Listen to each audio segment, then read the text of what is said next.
waaw ndawul fu naa ni lépp jaar na yoon.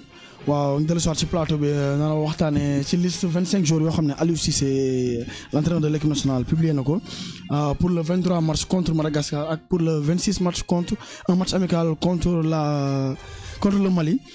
fàttali ni match boobu Thiès lañ koy joué Stade Lat Dior toogoon na lu yàgg Sénégal nga na gën a Dakar pour football ci beneen région à part petite catégorie mais bi mun naa wax c'est une première encore mu dellu si waat Sénégal nar a joué ak Mali Madagascar le 25 ak Mali le 26. le 23 waaw le 23 contre Mali le 26. waaw Doudou Mané noo jàngatee liste Aliou Cissé boobu suivre nga actualité yi. à part que maa leen di ngeen may mu tuuti ma delluwaat di leen gërëm di leen siyaar Moussa. Ousmane parce que tey jii nii xam nga kontaan loolu xam nga si seen invitation yi parce que tey jii nii defe naa du ma ñëw Ziguinchor te jaaruma fi quoi donc di leen remercier encore une fois de plus. ok ñu dem vif du sujet maanaam liste 25 yi xanaa di si xaw a jaaxle tuuti parce que tey jii nii bon duñu bàyyi di ko wax quoi dañu wàcc di ko wax mooy lan parce que tey jii nii si on voit la liste xam nga man damay gis ne ba tey xam am na loo xam ne du pas question da ngay défendre benn joueur ou pas mais am na loo xam ne tey bu fekkee si norme football rek la ñuy xool donc man gis naa ne xam nga am na joueurs yoo xam ne il mérite d'être là. c'est vrai waaw mais saa su ne xam nga dañuy gis ne day am ñoo xam ne xam nga. dañ leen laisser en rade quoi dañ leen laisser en rade te doo xam le pourquoi pas parce que tey jii nii bu fekkee xam nga ils sont des titulaires indiscutables dans leur club xam nga di gis ne ñu ngi def ay performances yu baax daal waaw macha allah donc bu ñu ñëwee tey jii nii di sélectionner parce que booy sélectionner joueur je pense que dañ koy sélectionner xam nga vu les performances qu'il fournit xam nga au niveau de son club. mais bu ñu ñëwee ba fii ñu gis ne xam nga am na ñoo xam ne du ñu football du ñu ay titulaires sax mais dañ leen di sélectionner parce que xam nga peut-être bon bu ñu pas xam nga daal affaire dafa xaw a doy waar quoi. ngeen xaw ma jéegal nag. waaw mais loolu la quoi en quelque sorte. quelque sorte waaw ndaw yow sa xalaat bu njëkk aussi. waaw non xam nga liste bi d'abord il faut ñu décortiquer ko ba pare. dañ ko décortiquer parce que liste bi ñetti góol la fa am. Dialy Kobali Ndiaye. Alfred Gomis ak Edouard Ndiaye. Edouard Mendy ah oui ok waaw mooy booy mi nekk Reims. défenseur ñu am Moussa Wagué bu ñu kaxtati bu Barcelone Lamine Gassama bu Godzepe bu kii bu Turquie. Kalidou Naples Salif Sané Schalke Djibril Diaw mooy booy bi nekk Angers ok moo nekkoon ci U20 je crois waaw moom sinon U23 yi. waaw te mu nekkoon club bi waaye comment il s'appelle. Port la noonu Port autonome Dakar. dem Pologne. waaw ok Youssouf Sabaly bu Bordeaux ak Pape Abdou Cissé bu Olympiakos. effectivement. milieu terrain ñu am Cheikhou Kouyaté Crystal Palace. Gana Gueye Everton Cheikh Tidiane Ndoye Angers. Pape Alioune Ndiaye Galatasaray Santy Ngom Nancy Mamadou Loum Ndiaye Porto Alfred Ndiaye mu ngi Espagne je crois. dellu na Espagne. Alfred mi ngi à deuxième division. voilà Malaga Krépin Diatta bu Bruges attaquant ñu am Sadio Mané Liverpool Ismaïla Sarr mi ngi équipe bi di Rennes. Sada Thioub mi ngi nu mu tudd Dijon Nîmes Olympique. Diao Baldé Inter mu ngi football est-ce que sax moom. bon pas tellement. Mbaye Niang bu Rennes Mbaye Diagne bu Galatasaray ak Moussa Konaté bu Amiens. donc loolu mooy liste bi. on a vu que Aliou jël na ñetti gardien ak je crois 7 défenseurs 8 milieux terrain après ak 7 attaquants. je crois muy 23 suma juuma.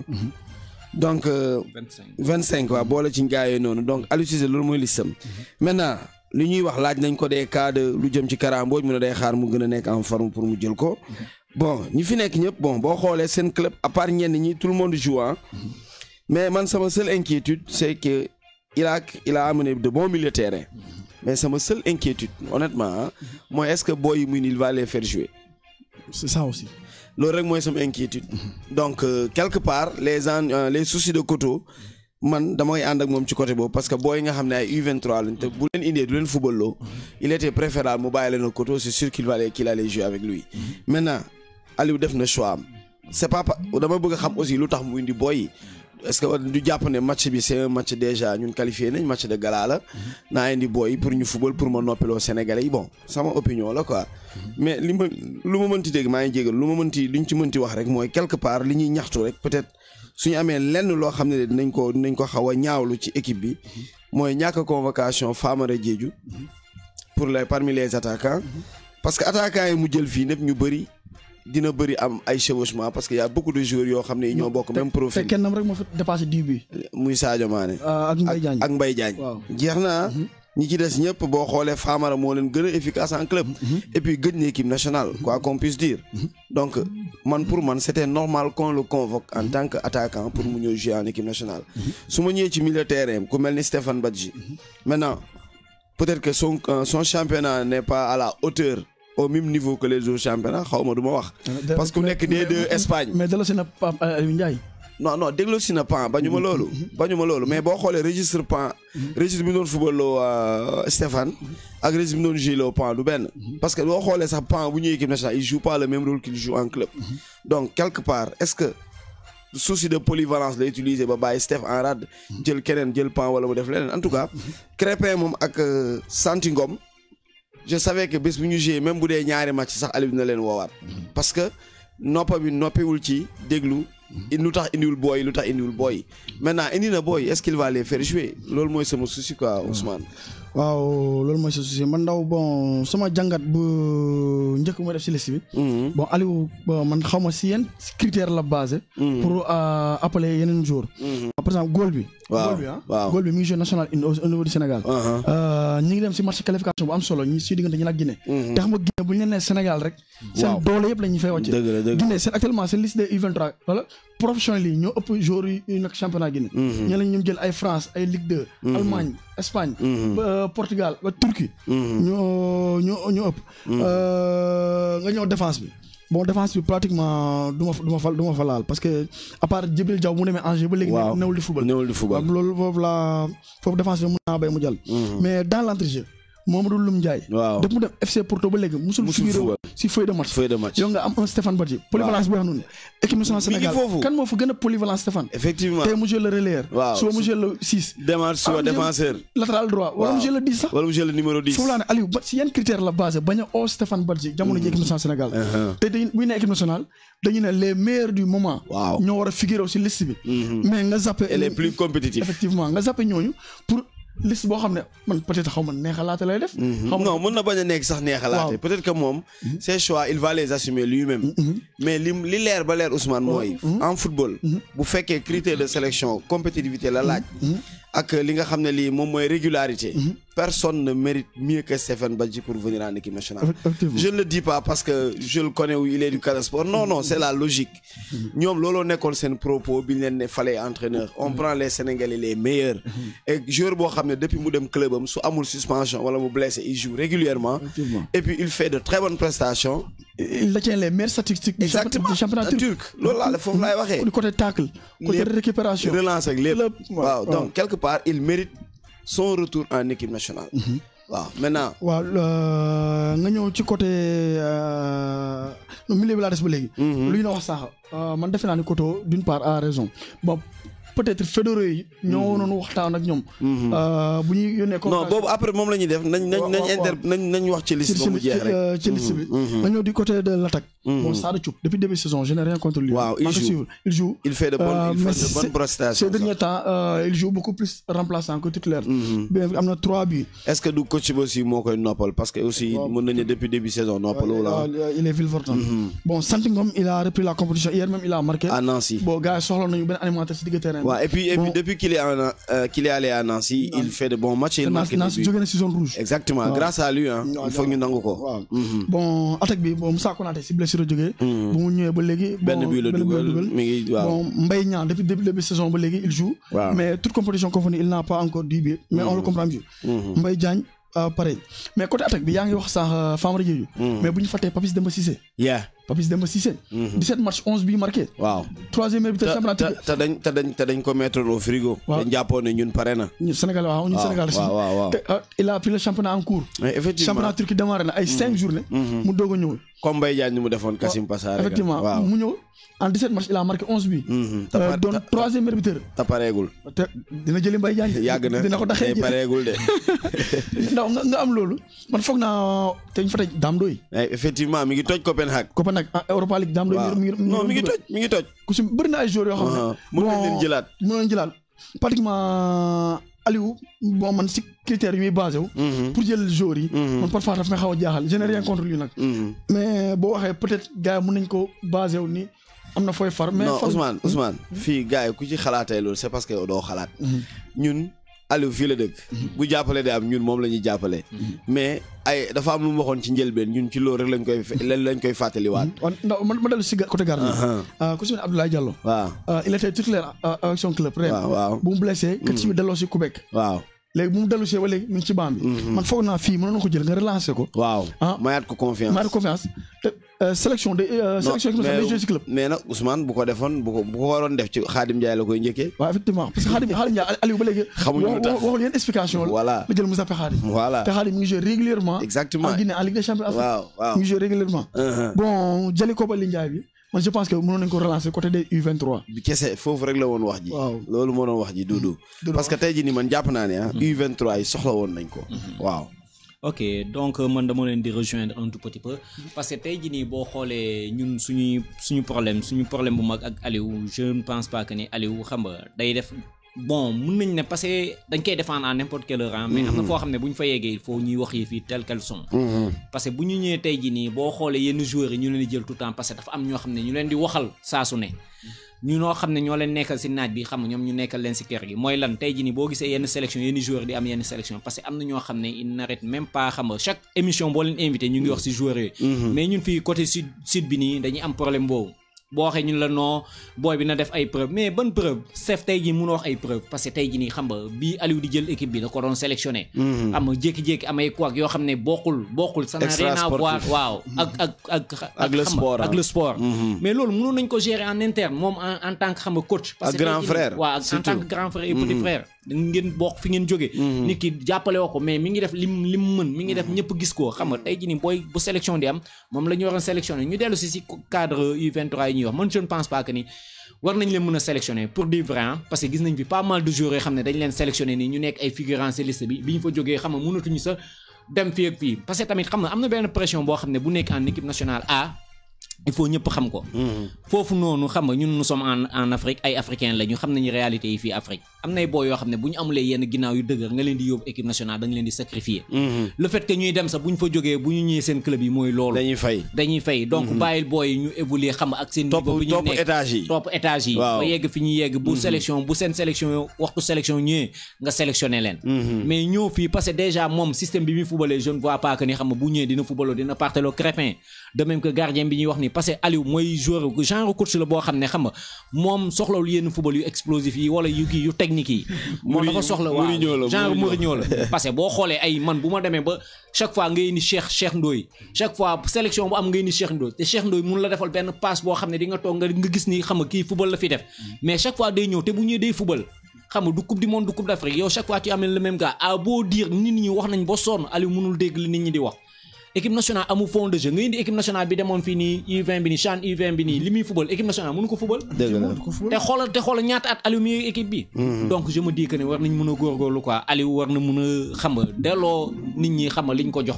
mooy nañu jox cër Aliou boo xoolee bu xool xam nga je m'excuse des mots mais joxul Sénégalais yi cër plus précisément xam nga sudisi waaw parce que tey ji nii looloo fi ne dañuy wax xam nga ba dee mais gars yi bu ñuy wax dafa am li ñuy défendre donc tey bu ñu demee ba ci contexte boobu nit koo xam ne mi ngi def ay performance ci clubam na ko sélectionné na bàyyi yenn yi parce que ñun xam nga bu ndam bu ñëwee xam nga moom la ñuy njëkk a remercier ñun wax rek lañ mën mais bu ndam ñëwee xam nga bu ñu nee équipe bi entraîneur bi la ñu entraîneur joueurs yi ñoom ñoo bokk li ñuy ki te ñoom la ñuy fay bi ñu toogee fii bi mu toogee bi gars yi fay la ñëpp a monté au créneau naan Aliou dañ ko war a yokkal ba mu jot fi rémunération ba mu jot salaire am xam nga mooy loolu donc tey jii bu ñu ñëwee ci cadre liggéey na teg loo xam ne mooy yoon te bàyyi booy Koto li mu wax mi ngi ci dëggam waaw na bàyyi booy ñu sélectionné leen booy football parce que Sénégal Guinée ñoo bokk ndey ak bàyyi bokk benn kër nari génn pour football parce que tey jii nii Guinée yi ëppale ñu leen fii de Sénégal fii dañ fi fees dell donc am na loo xam ne bu ñu ñëwee di football match yoo xam ne qualification la na bàyyi joueurs yi dem football ci seen niveau bi ñu tollool xam nga ñu football fa que mu leen di sélectionné di leen mettre au frigo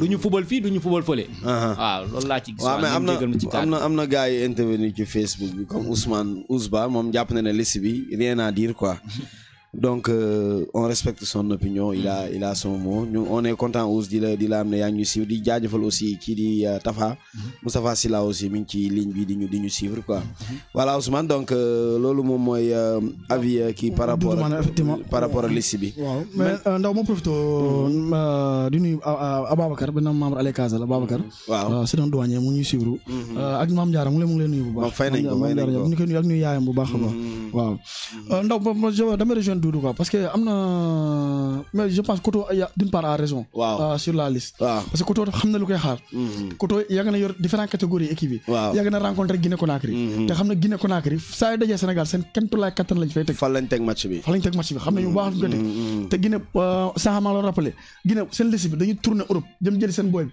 mais am na booy bi nekk centre Paris Saint-Germain sax récupéré nañ ko pour mu ñëw góolulee match bi kon xam nga match bi boo si qualifié aller bi c'est en Guinée retour bi c'est à Dakar boo qualifié match bi da nga dem qualifié championnat d'Afrique des U23 4 premiers yi ñoo dem Jeux olympiques coupe du monde te Jeux olympiques mun naa wax c'est l'antécédent de la coupe du monde foofu lañ fay détecté ay joueurs yu bëri jënd leen la preuve ñoom Cheikh Kouyaté ñoom Idrissa Gana Gueye foofu la ñu gisee ñoom Pape Ndiaye Souaré gars yi jënd leen Angleterre kon Koto lu muy wax ni daf si xam lu baax fédéraux yi ñoo waroon waxtaan ak Aliou Cissé mais nag aussi Ousmane man quelque part Aliou il n'est pas fautif xam nga lu tax moom il a besoin de ces jeunes waa direction technique nationale muy Mayacine Mar n'est-ce pas c'est lui depuis combien d'années il est là war na xam lan mooy njëriñu U23 bi tey xoolal ossature équipe nationale A bi ñaata joueur U23 ñoo fa jógee lim ko rek du jeex donc booy étage yooyu ñu leen di soteloo baaxul ci ñoom te on leur fait griller leur nañ ko sax seen i cartouche parce que tey jii booy boo ci yóbbu équipe nationale A nga def 3-4 sélections tu ne le fais pas jouer du am crédibilité au niveau de son club c'est vrai que sélection équipe nationale daf lay jox envergure mais si tu ne joues pas là-bas amagoo njariñ pour cette équipe nationale donc moi je crois que U23 bii ni père kii defoon yàlla na ko yàlla yërëm Karim Séga Diouf Aliou moom mu def ko moment bu mu nekkee ak moom noonu la waroon permettre Koto mu def ko mais nag aussi avec ñu ngi ko teeti par la direction technique à travers Mayacine Mar mais même Mayacine Mar tous les experts sportifs ñi yëngu ci wàllu sport ci dans les médias jëm nañ ko contacter la journée d'avant-hier ak d'hier il a été injoignable parce que on voulait l'interroger sur les inquiétudes de Joseph Koto alors que c'est ce qui n'est pas normal il est là pour faire le travail la preuve la direction technique nationale pour man dama ko jàppee dama leen koy wax duma leen ko nëbb de ñoom ñu ngi ci ginnaaw équipe nationale pour am ay per diem parce que boo xoolee amul sax direction technique régionale c'est grave amul Sénégal ay ligue rek a fi am donc Mayacine Mar lan mooy liggéeyam quelque part donc loolu cacophonie boobu su amee c'est en fait c'est une partie à cause de lui Mayacine tournée nationale la war a def di installer ay directeur technique régional pourquoi pas ndaw may profité sa copain ça va mi ngi nuyu sa copain Alcalo waaw non Aliou sax mooy sànni sa waay xeer ay Doudou Aliou nga ñibbi Alcalo nee na il y a pas un joueur qui mérite la sélection plus que Stéphane Badji non c'est vrai qu'on le dit ou pas c'est la réalité c'est n'importe quoi loolu am dëgg la man je ne suis pas pro Steph c'est vrai que je l'adore beaucoup mais quand même vu ses prestations bu fekkoon ñun ñoo ko wax sax ñu ne waaw mais Turquie ñoo ko wax ñu ne l'un des 4 meilleurs championnats Turquie wax ko. waaw kon ñun amul dara lu ñu koy wax seen dëkk lay joué. c'est-à-dire qu'il n'a plus rien à prouver là. à prouver vraiment. waaw vraiment. jeex na quoi. Doudou par rapport ak inquiétude Jeux Koto. par rapport ak booy. parce que ku mel Ismaïla Sarr. waroon nañ ko mën a xëcc si U23. nga jël Aliou Badji. ñoom Ibrahima Niane. waaw pourquoi pas dem jël leen. mais Metz amul benn booyam bu ñu jël alors que tous ces attaquants flambent. mais ay saabali sax nekk Metz. waaw ñuy def booy Ndiaye bi. Ndiaye dem Ndiaye. non Ndiaye bu dem kii bu mu doon si U23. waaw moom laa la wax kii Ndiaye xaw ma nan Ndiaye. te booy bi waaye. Ndiaye Amadou Ndiaye. pourquoi pas def ko ñoom saabali andi leen relancer leen comme Guinée ñu ko defee. bilaay. les Guinéens sont beaucoup plus informés que nous. Guinée fu nga dem ba def ko ñun war nañ ko mën a def. non ils sont pas mieux informés que nous. effectivement te ñoo lay ëpp joueurs bitim réew. téeméeri junni yoon. Afrique fii Sénégal ak Nigéria bokk na ñu ëpp joueurs bitim réew. ba pare joueurs yi daa ko fubal. effectivement dañ ko ciy wax. pourquoi pas dem jëli ñoom Aliou Badji Ibrahima Niane Sabaly bu may wax nii yëpp andi leen boo demee Ligue 2 France am na fa ay boy. am nga relancer leen national bi.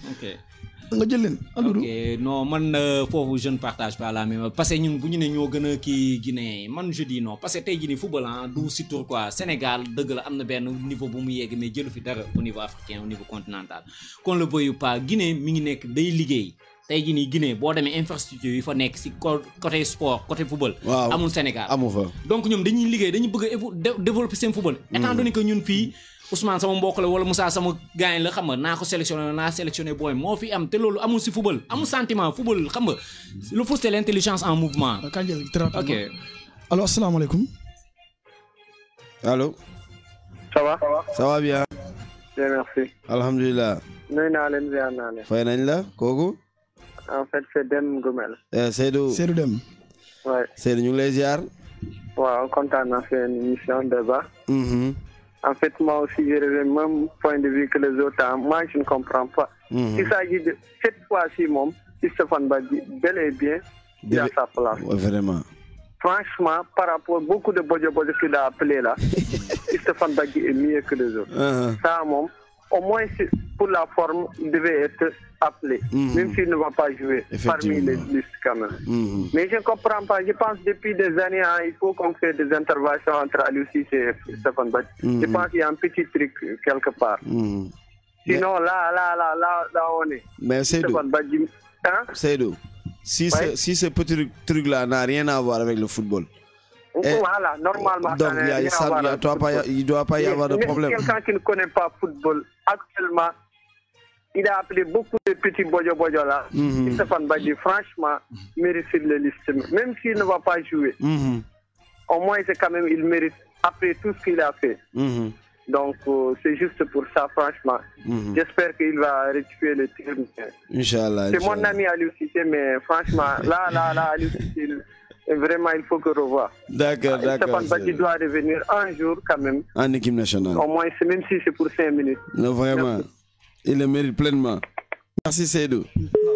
Voilà donc voilà donc. ok ngeen baal ma dama bëggoon continuer li ma doon expliquer par rapport ak kii parce que tey jii nii boo ñëwee ñu ne non Sénégal xam nga loolu moo ñuy sonal ñun Sénégalais dañ jàpp ne ñun fii ñoo fi mën wala ñun ñoo fi ëpp non ñun joueur en fait ñun li ñuy jaay joueur moo baaxul. ñaata joueur ñoo fi dem. ñu jël suñu cas comme Casa Sport dañuy ne dañ jaay ay joueur mais ñooñu taxu ñu naan ay joueur boo xam ne joueur da nga koy bàyyi mu ñor nga jaay ko wala nga jaay joueur nga wane contrat bi ñu xam ne tey Sénégal jaay na tant de joueurs yoo xam ne tey mais boo xoolee ñun fii comme ni ko waa ji waxee ma sàcc tuuti moom bi bojo yi ñuy jaay ñu naan ay joueurs nañu bàyyi loolu nañu bàyyi booy yi bu ñu sonal booy chaque fois ñu naan leen non da ngeen war a tukki wala booy gis ne xam nga tey ji da ngay foofu benn saison Ligue 1 nga gis ne yow da ngay kii ñun Guinée ñoo ñu gën a taxaw boo xoolee Guinée ñu ngi Ligue des champions ñu ngi Coupe d'Afrique ñu ngi xool fu ne Orea bi ñuy kii nii mais tey Orea day dem ba yenn niveau yi mais Sénégal mënu sa jàll tout préliminaire ñu naan ay Sénégal non moo mun Guinée Sénégal mënul benn Guinée instant li ñu def si football fii au niveau d'Afrique xam nga ñoo war a nekk suñu kaw mooy li ñuy wane nii saa su ne donc ñun dañu war a góorgóorlu jéem a kii Guinée yi parce que Guinée yi li ñuy def ni looloy football dañuy topp seen booy ba fu ñu ne xam nga catégorie bu ne ñu jël booy yi xam nga à la place qu'il faut ñu sélectionner leen ni ñu leen war a sélectionner mais ñun fii da ngay gis ne non Koto li mu def war na ko def benn instant war na taxawoo créneau kaas nit ñi dégg ko parce que tey jii nii bu fekkee day xëccoo ay joueurs ak kii Aliou Cissé muy priorité tey jii nii boo ñëwee ne ñu ne la sélection équipe A ak sélection U23 yow booy bëgg a dem mooy sélection équipe A parce que foofu la vitrine football Sénégal ne mais encore une fois de plus il faut ñu teg les choses à la place qu'il faut mooy lan Aliou na def ndànk ak booy na sélectionné yi ñi mu war a sélectionné ñàkkuñu ay joueurs yoo xam ne tey jii nii war nañu mën a représenter Sénégal si catégorie équipe A waaw comme tamit U23 yi ni leen Koto soxlaa mu bàyyi leen ñu sélectionné leen encore une fois de plus ñu pousse Koto encore mu gën a gëstu parce que am nañu pas mal de joueurs yoo xam ne tey jii war nañu mën a ñëw si sélection U23 que ñu mu jël ma xaw jégglu si ok waaye Alcalo mi ngi intervenir nee na ma Yacine maîtriser wul Aliou Cissé ndax nee na temps est passé wax na benn affaire loolu lay xaw a niroo quoi moom jàpp na ne ma Yacine décidé wul dara Aliou Cissé li mu wax sànq rek lay wax nee na statistiquement kii di Stéphane li ñu wax sànq rek ak Alioune Badara Ndiaye pan seeni statistique permettre lañ leen ñu convoquer leen équipe nationale. C'est l'un des deux meilleurs. Ce sont les meilleurs joueurs actuellement. Il y a Ousmane Ba aussi, il y a Joe Mané qui a participé.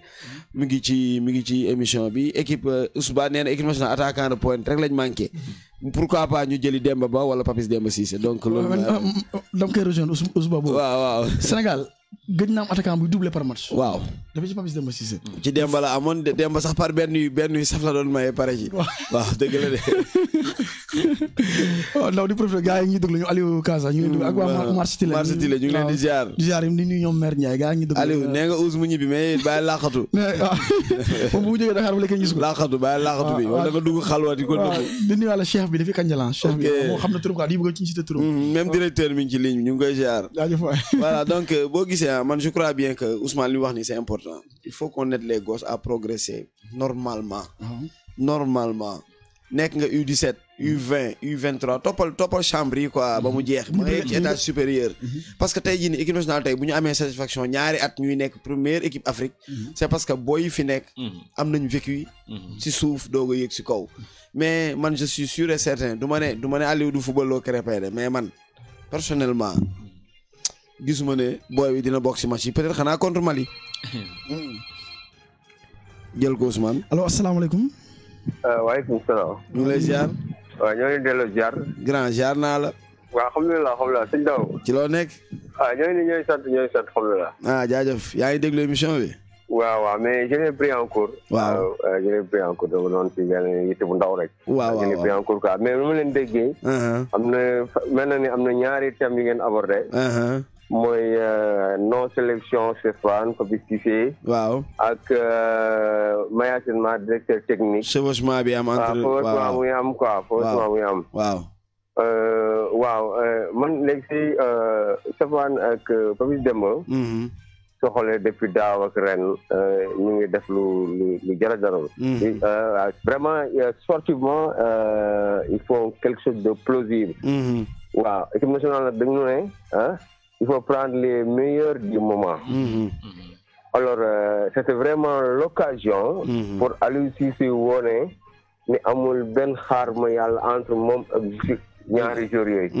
parce que encadrement ici loolu lañ doon wax que vraiment il y a un problème extra sportif. que le sélectionneur Aliou Cissé faisait preuve de rancune envers ces boys-là. Donc ñu développé affaire bu am solo. non dina ñëwaat Ousmane ñu ngi lay xaaraat. Omar ñu ngi lay xaaraat. waaw mais Ousmane. boo xoolee tey jii nii lii di Papis Demba Cissé lii di Stéphane Badji. nekk nañ waaw n'oubliez pas numéro bi 88 la 428 05 50. boobu rek la yaay boobu rek la amul beneen numéro Albert nee na 88 428 05 50 Albert suul na yeneen yi quoi nee na yeneen yëpp dem nañ enterrement voilà donc ku ci mel ni doo gisee ku mel ni ñooñu noonu seen sélection werante wuñ ko quoi maintenant c'est Aliou dina la indil ay justificatifs mais à tout Sénégalais est libre de l'apprécier comme il le conçoit maintenant bëgg na booy ñëw bëggul booy ñëw l'avenir nous dira un peu plus ci par rapport à ça quoi man loolu laa gis mais daal li U23 yi moom nañu bàyyi booy yi ñu jouer seeni catégorie voilà c'est vrai que booy dina aay nga surclassé ko indi ko feneen mais ñun wóor nañu ne booy yi mu jël nii ñun ñu ci bëri du leen football loo te am na benn urgence bu ñuy xaar voilà am na ko nekk ci ligne bi allo asalaamaaleykum allo oui ñu ngi ziar ça va bien Génération FM sama rajo waaw ñu ngi lay ziar damay faral di dugg ci les trucs politiques là mais bon émission bi laa doon xaar mais tey moom dama koy ñaar rek laay damay juste benn affaire moom xaw a jaaxal parce que man amoon na temps Aliou Cissé bu ñu doon def sélection bi daan jël Krépin Diatta. Sane Badji. allo. waaw ñu lay déglu. waaw ma ne Aliou Cissé bu njëkk bu mu daan def ci sélection bi daan jël Krépin Diatta amoon na temps n'est-ce pas. Stéphane Badji waaw. waaw bu daan jël Krépin Badji bu doon jël Krépin Krépin Diatta daa ko woon jël waaw. waaw daaw ko woon jël. dëgg moment boobu noonu li ñu dañ daan wax rek. dëgg la. ñu naan lu tax du jël Krépin Diatta lu tax du ko jël mooy fu mu ne nii bat na ñor na war na ko jël. ñoom ba si coupe du monde bi am na ci doon wax naan waroon na ko jël sélectionné ko au moins su mu nekk 33 ans genre mais xam nga débat boobu amoon na ci. dëgg la c'est vrai du jeex. léegi su ma gisee am na léegi su ma gisee mu sélectionné ko. encore ñu ñaan ne bon waroon na bàyyi booy yi bon ñu nekk peut-être du 23 genre affaire dama xaw a jaaxal quoi en fait parce que mooy xam ne spécialement Sénégalais moom lan la bëgg. non problème bi du. léegi dégg la parce que man bon maa ngi dégg parce que bon dama yaakaar ne peut-être que. waaw Koto nu mu defee sélection moom tam mu def sélection su ma jiwu xam naa loolu moo tax débat bi. exactement waaw ñoom ñaar dañoo waroon dégg. bu fekkee kii soxla na dara kee bàyyee ko wala affaire yooyu quoi foofu lañ doon ñun diingatuñu Aliou de. direction technique bi seetaan xëccoo boobu di am si ñaari kilifa yor équipe nationale ñun loolu la ñuy diing. non wax ma ne da ngeen diingeen non pardon du jéem a tax may wax sax. ah d'accord ok parce que souvent débat bi dafa nekk di taw dañu nekk di wax quoi am na ñu nga am ñu wax ñu naan waaw waroon na jël waroon na bàyyi Krépin Diatta mu def parce que sinon su koy dee di football. man du jéem a tax may wax quoi. ok mais juste loolu laa bëggoon daal pour attirer attention ñu man dama yaakaar ci man. c'est-à-dire comme genre ñoom Krépin peut-être y a l'autre là aussi Ibrahima xaw ma jël na comme. ñu woowu ko Habib Diallo. Metz woowul benn attaquant Metz. c'est ça waroon na mën a jël ñooñu mu teg leen ci antichambre bi wala sax mu def leen ci mu def leen remplacement bu ko defee peut-être coupe d'Afrique ñu ngi ñëw ñu amical ak yéen dina mën a gën a am latitude d'exploit quoi ci CAN bi mais bon de toute façon comme li ngeen bon yéen li ngeen wax effectivement loolu peut-être mënoon nañ déggoo comme ça ñu genre débat bi mu bañ a am parce que ñoom mënoon nañ ko échappé voilà merci beaucoup. mais quand même émission bi laa bëggoon a xam ban heure noonu. waaw chaque samedi à 13h 15h. émission football ban heure. chaque samedi. vraiment je vous remercie. c'est Sana Fatiha wala. moom la. waaw gis naa ci Facebook bi. waaw c'est tous les samedis de 13h à 15h. voilà je serai calé xanaa mu fekk may liggéey rek mais sinon bi mooy sama émission yi. allez merci. ok merci Sana. voilà Ousmane dégg nga ko. nee na émission bi la doon xaar quoi. waaw non mais wax na dëgg aussi. Sénégalais foog mu leeral Sénégalais ni ñaari match yi dafa tombé au même moment. waaw ñu jëlaat keneen allo. ñu ngi ziar. allo. waaw allo. waaw ñu ngi lay ziar naka sama mu dellu si. grand waaw ma dellu si affaire bi la woo. quoi waaw donc bàyyi doon wax problème ranking boobu nit ñi doon rumandaat. waaw ci suuf maintenant su bañee jël booy bi au moment où ils sont au plus haut de leur forme. Dans une forme impressionnante. nga bañ leen jël. effectivement day mel ni day confirmer lu ñu waxoon. que waa ji moom ak booy daal am na lu ci biir. et je pense que moom kilifa la c'est un éducateur. éducateur warul di jàpp mer waaw vraiment waaw jàpp mer waaw non éducateur loolu du rôle quoi. équipe nationale ñu fa nekk ku direction technique équipe nationale ay éducateur au sens vrai du terme. ñoo fa nekk dëgg la vraiment am na yoo xam ne dañ ko war a mën a gaaw fa tey. kaaw ki Kara ça montre aussi que waa ji yi sa ranking bi day yàgg ci moom quoi.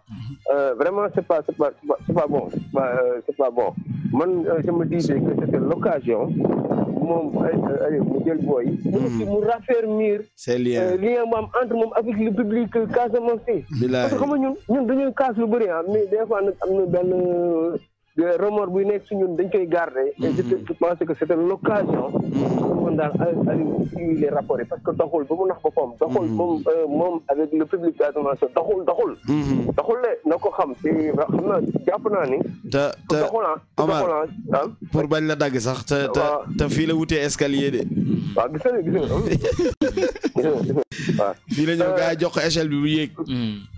waaw maintenant pour Mayacine. man daal Mayacine dégg naa nga wax gars yi daal équipe nationale ak yenn per jami ak yu demee noonu mais Mayacine gis nga équipe nationale ay sion lay kewle il faut public bi def pression. mais yéen comment noonu mën a jël équipe nationale xamu leen tel gosse xamu leen tel joueur. ay Moro par exemple ñun joueur casé yi demee noonu te parfois nag dañuy dugal si yoo xam ne rafetul quoi. day kaas suñu jël suñu jour mais nit ñi kaasuñu parce que jour casal wala yooyu wala jour telle équipe mais c'est que soo xoolee dans la pratique mooy ils font des choses comment se fait-il que nit ñi di ko xam direction technique xamu ko direction technique war na am bépp représentant match bu ñuy football Sénégal am na ku leen ko war a wax ak niveau que ce soit match bu fi am organisé par la fédération wala la Ligue Pro ñoom war nañu am ku leen taxawal quel que soit le niveau mais comment ça veut dire que des joueurs yu lay amal ay 11 bi meilleurs buteurs de leur région de leur championnat régional xam nga meilleur joueur final Coupe du Sénégal à 2 reprises jël leen ko ba ñu ni kaas ñu ko jël y a à revoir quoi y a à revoir y a à revoir mais c'est un peu difficile c'est un peu triste mais xam naa ma xaar leen da ngeen dugg Casa ñu wax si Casa waaw mais vraiment li la amoon pour affaire équipe nationale merci maa ngi nuyu Mané Doudou merci Omar merci jërëjëf donc Ousmane balaa ñoo progresser rek gars yi ñu ngi suivre voilà donc il y a Ousmane Ba qui dit que Mbaye Diagne attaquant club local mu gère attaque nationale il y a Maobe Thier Diallo bu école de football Ousmane Dabo aussi mi ngi rafetlu émission mi ngi xool ci Facebook bi il y a un cousin des États-Unis Momar Niang il s'appelle mi ngi am good job bro following you mi ngi may bët il y a aussi Mami Sané il y a Mat Bane Ndiaye depuis Dakar c'est des gosses yoo xam ne dañu bëgg football bi football la ñuy dund quoi ñoom vraiment sinon que Mor moom mbër la woon xaw ma kañ la changé bay football di nuyu Moustapha Sylla ne ko ni saison politique jeex na de soit nañ ci saison football bi waaw même Papis Biaye Zé bi nekkoon à l'institut rakku Kadhafi te nekk France di football moom aussi mi ngi suivre émission bi quoi Souleymane Mbaye aussi benn copain bu nekk côté Diourbel ok quelqu'un en ligne allô oui allo. waaw ñu ngi lay ziar. delloo ziar. naka mu. sant yàlla alhamdulilah. yaa ngi ñuy bàyyi nopp. oui bu baax a baax. waaw noo xalaat ci li ñuy waxtaanee. bon baax na émission bi maa ngi koy rafetlu bu baax a baax. voilà juste fu ma bëggoon intervenir c'est par rapport à la sélection. Bon, je pense que côté entre Koto et que U23 et équipe nationale A bi, je pense que c'est pas problème de coach, effectivement. mais c'est un problème de communication entre les je veux dire les fédéraux. Les différentes sections quoi. Voilà, sections. Voilà, parce que je pense que les deux équipes sont directement liées. Voilà, doivent être directement liés. Donc, nous, équipe bi convoqué, il y a un conflit d'intérêt. Un conflit d'intérêt entre eux. Mënul nekk. Warul nekk du moins, warul nekk. Donc, bu demee ba di am, gars yi dañu war a xoolaat seen bopp. Voilà, parce que su ma ñëwee ci kaw sélection les joueurs U23 ñu sélectionné en équipe A. Man je dis que côté boobu noonu nous les Sénégalais je sais pas tey dañuy wax li suba ñu wax la le voilà mun naa ne peut-être faruñu fenn parce que mënuñu il y a de cela 2 mois xaw ma 3 mois si Coupe d'Afrique bi le fait de ne pas appeler les Krépin Diatta et autres à la Coupe d'Afrique ça a causé énormément de débats pourquoi et on l'appelle, on dit que non, il fallait les laisser de l'autre côté. Ça aussi, c'est une bonne affaire. Bonne affaire, moi, là, les Demba Cissé et autres, ils étaient là. À une période, ils étaient en baisse de forme. Nous les disons tout le temps, nous les pourtant, nous n'avons pas ni boy, nous n'avons boy, c'est une chance. Vous voyez? Donc, si tu fais bon défait li, amna des autres qui sont de l'autre côté, nous critiquer. Bon défait là, il y a des autres qui sont de l'autre côté pour critiquer. Maintenant, coach bi mo wara jël responsabilité je pense bien. Mu def lo xamantene ce qu'il pense que être juste pour lui, lu ko mëna joueur yu ko mëna apporter mom lu mu bëgg selon lui. Légui bu ko andé té joueur yoy nonu apporter wuñu ko lu mu bëgg, là on peut dire que voilà, on doute à raison. Mais moi je pense que lui, il a vraiment ses raisons de convoquer, nous convoquer non. Je pense bel et bien que, Inch'Allah, peut-être tous les autres joueurs là, chacun aura sa chance avant Coupe d'Afrique, nous avons l'occasion, nous connecter. À partir de là, nous avons peut-être sa sélection définitive pour la Coupe d'Afrique. Wow. Tout le monde parlait de Mbaye Diagne. Mbaye Diagne brillait de tout feu en Turquie. Oui. Mais Mbaye Diagne, depuis mon équipe nationale du Sénégal, occasion de but, ça a beaucoup. waaw lan mooy problème bi est-ce que Mbaye Diagne la wala liñ koy football loolu wala li ñuy football la ñun au Sénégal. loolu ça dépend parce que loolu c'est pas du si Mbaye Ndiaye rek la commencé. waa ci attaquant Sénégal yëpp même Sadio Mané sax. voilà parce que loolu mun nga gis joueur boo xamante ne day nekk clubam di briller bu ñëwee équipe nationale du briller. voilà xëy na peut-être aussi c'est peut-être le rôle qu'on le fait jouer au niveau de l'équipe nationale. mun na nekk ou bien soit il n'est pas à l'aise avec les joueurs bu muy jouer système de jeu bu ñu koy tegal en équipe nationale. qui met en place ce système c'est l'entraîneur non. et c'est l'entraîneur loolu laa lay wax ni. parce que en aucun cas man je pense que moom tey sélection lu mu mënta def. en cas de problème day assumer. parce que si bu amee problème tey. dañuy ne coach bi la. mais équipe bi bu gagné dañuy ne équipe bi baax na. n'est-ce pas. non mais xam nga Sénégal fi mu équipe bi même day gagné ñu la équipe bi doxul. waaw mais xam nga man je pense que. mieux vaut avoir une équipe qui gagne et ne pas mieux bien jouer qu'une équipe qui joue très bien et qui ne gagne pas.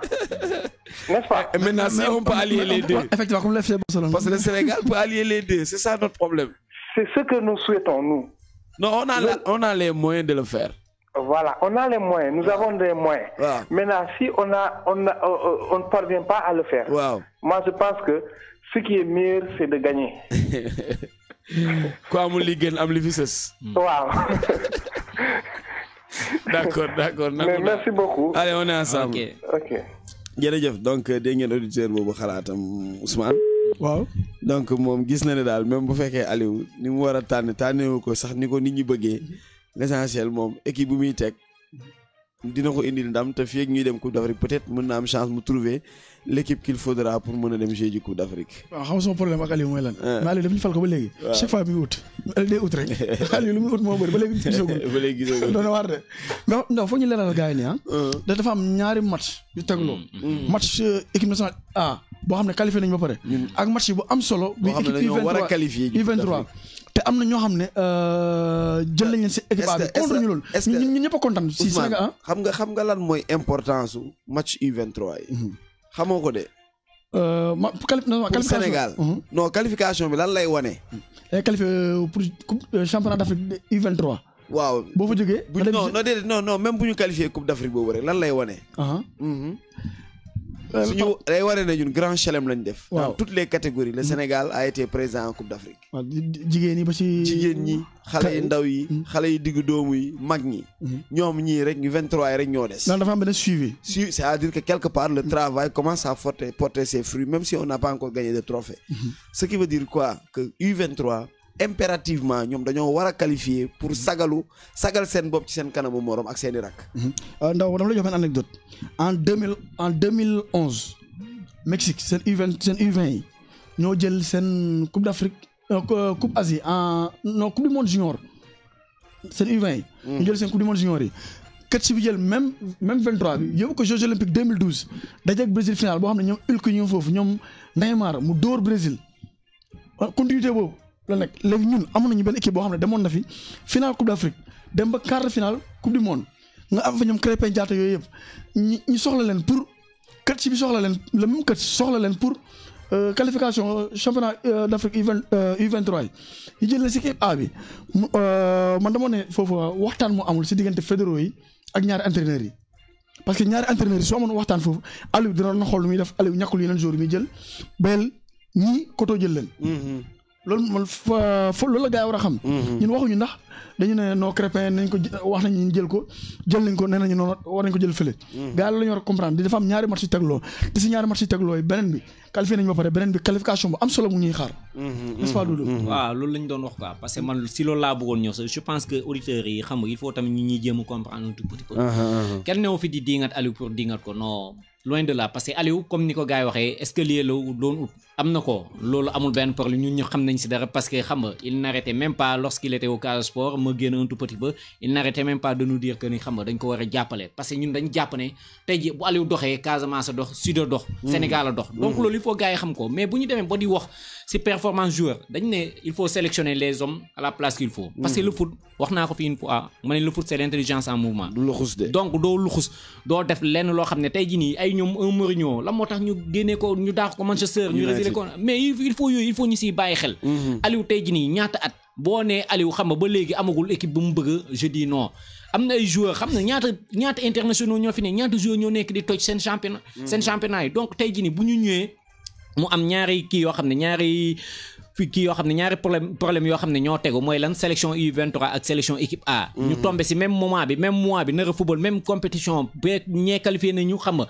équipe A qualifié nañ ñee dañ nekk di ut qualification te ban qualification léegi tey jii nii bu fekkente ne ñun ñëpp xam nañ li ñu bëgg donc comme ni ko waajooju waxee je le rejoins un tout petit ba mooy lan xam nga fédéraux yi ñoo new di def seen liggéey parce que tey jii nii bu saa ay sélectionné ñoom war nañu mën a jàppale xam nga Koto nekk saa yi xam nga lii nga bëgg xam nga je pense que ne kee moo la ko gën a soxla Koto moo la ko gën a soxla donc tey jii nii moom la ñu war a pousse comme que yow qualifié nga ba pare macha allah léegi nañu pousse kële yow li nga nekk di préparé mooy lan sa coupe d'Afrique nga nekk di préparé léegi nañu pousse kële mu kii mais pas ay ñëw pour sélectionner ay joueurs pour may leen xam nga sélection yooyu lañu war a dépasser joueurs yi muy sélectionné boo xoolee xam nga 40% yëpp xam nga ay dañuy wut ay sélection wala tey jii ni ay statut la ñuy wut xam nga parce que boo xoolee équipe A xam nga boo amee sélection bi dalay may xam nga benn ossature xam nga club bi nga nekk donc tey jii nii moom côté boobu lay xoolee mais ñun waxuñu loolu encore une fois de plus dafa war a sélectionner ñoom Crépin on n'en disconvient pas mais bu tombé ak ñu Crépin xam nga kii bi mu nekk catégorie bi mu nekk soxla ko dañ ko war a bàyyi mu dem football ci catégorie boobu parce que foofu la gën a mën a exploser sa que équipe nationale bi mu nekk nii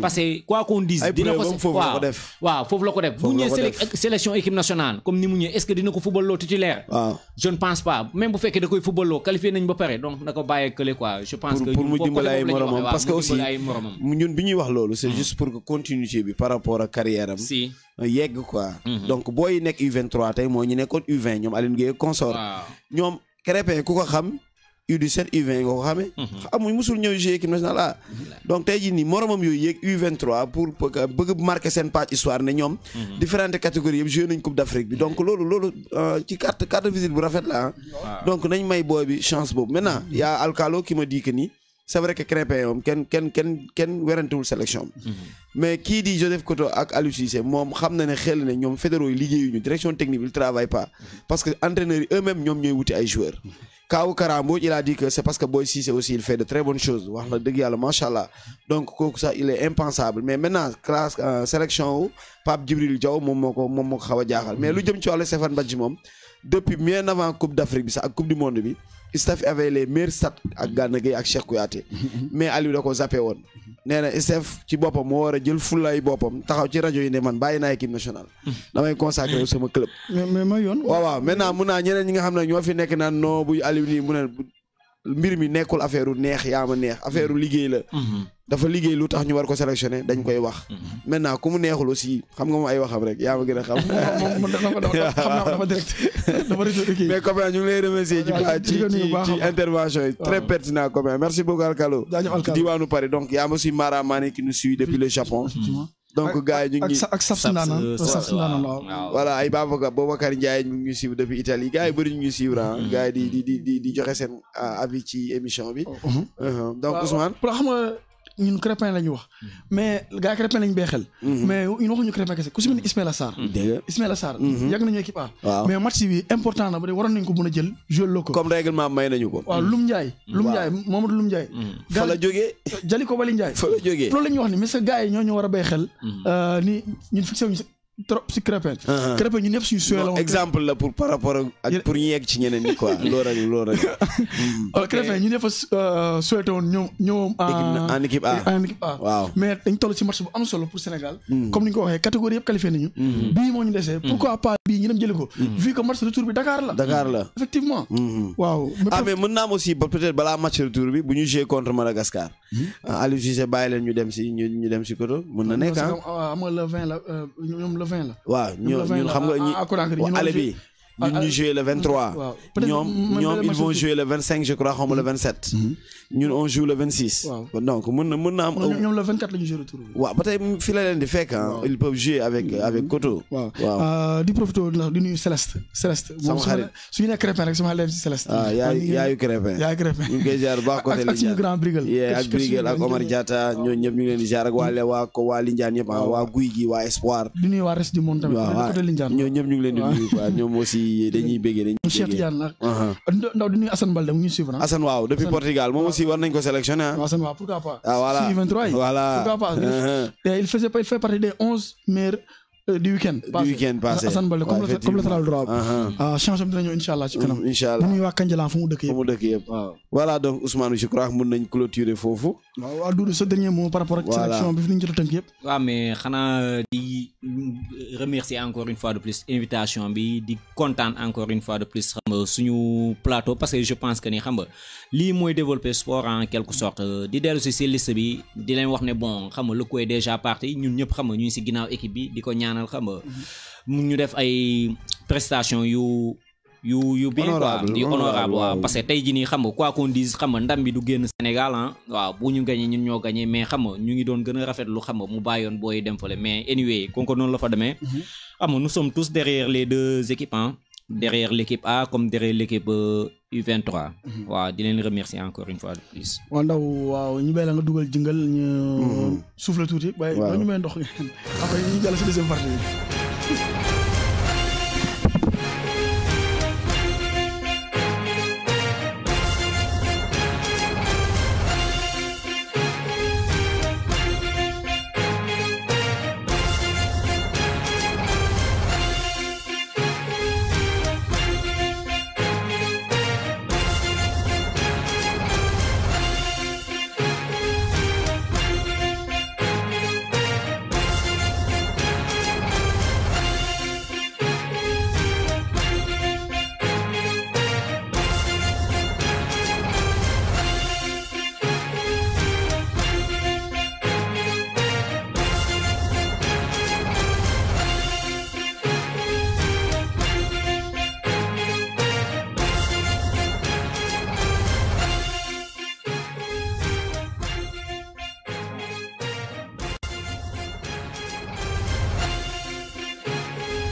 Génération FM.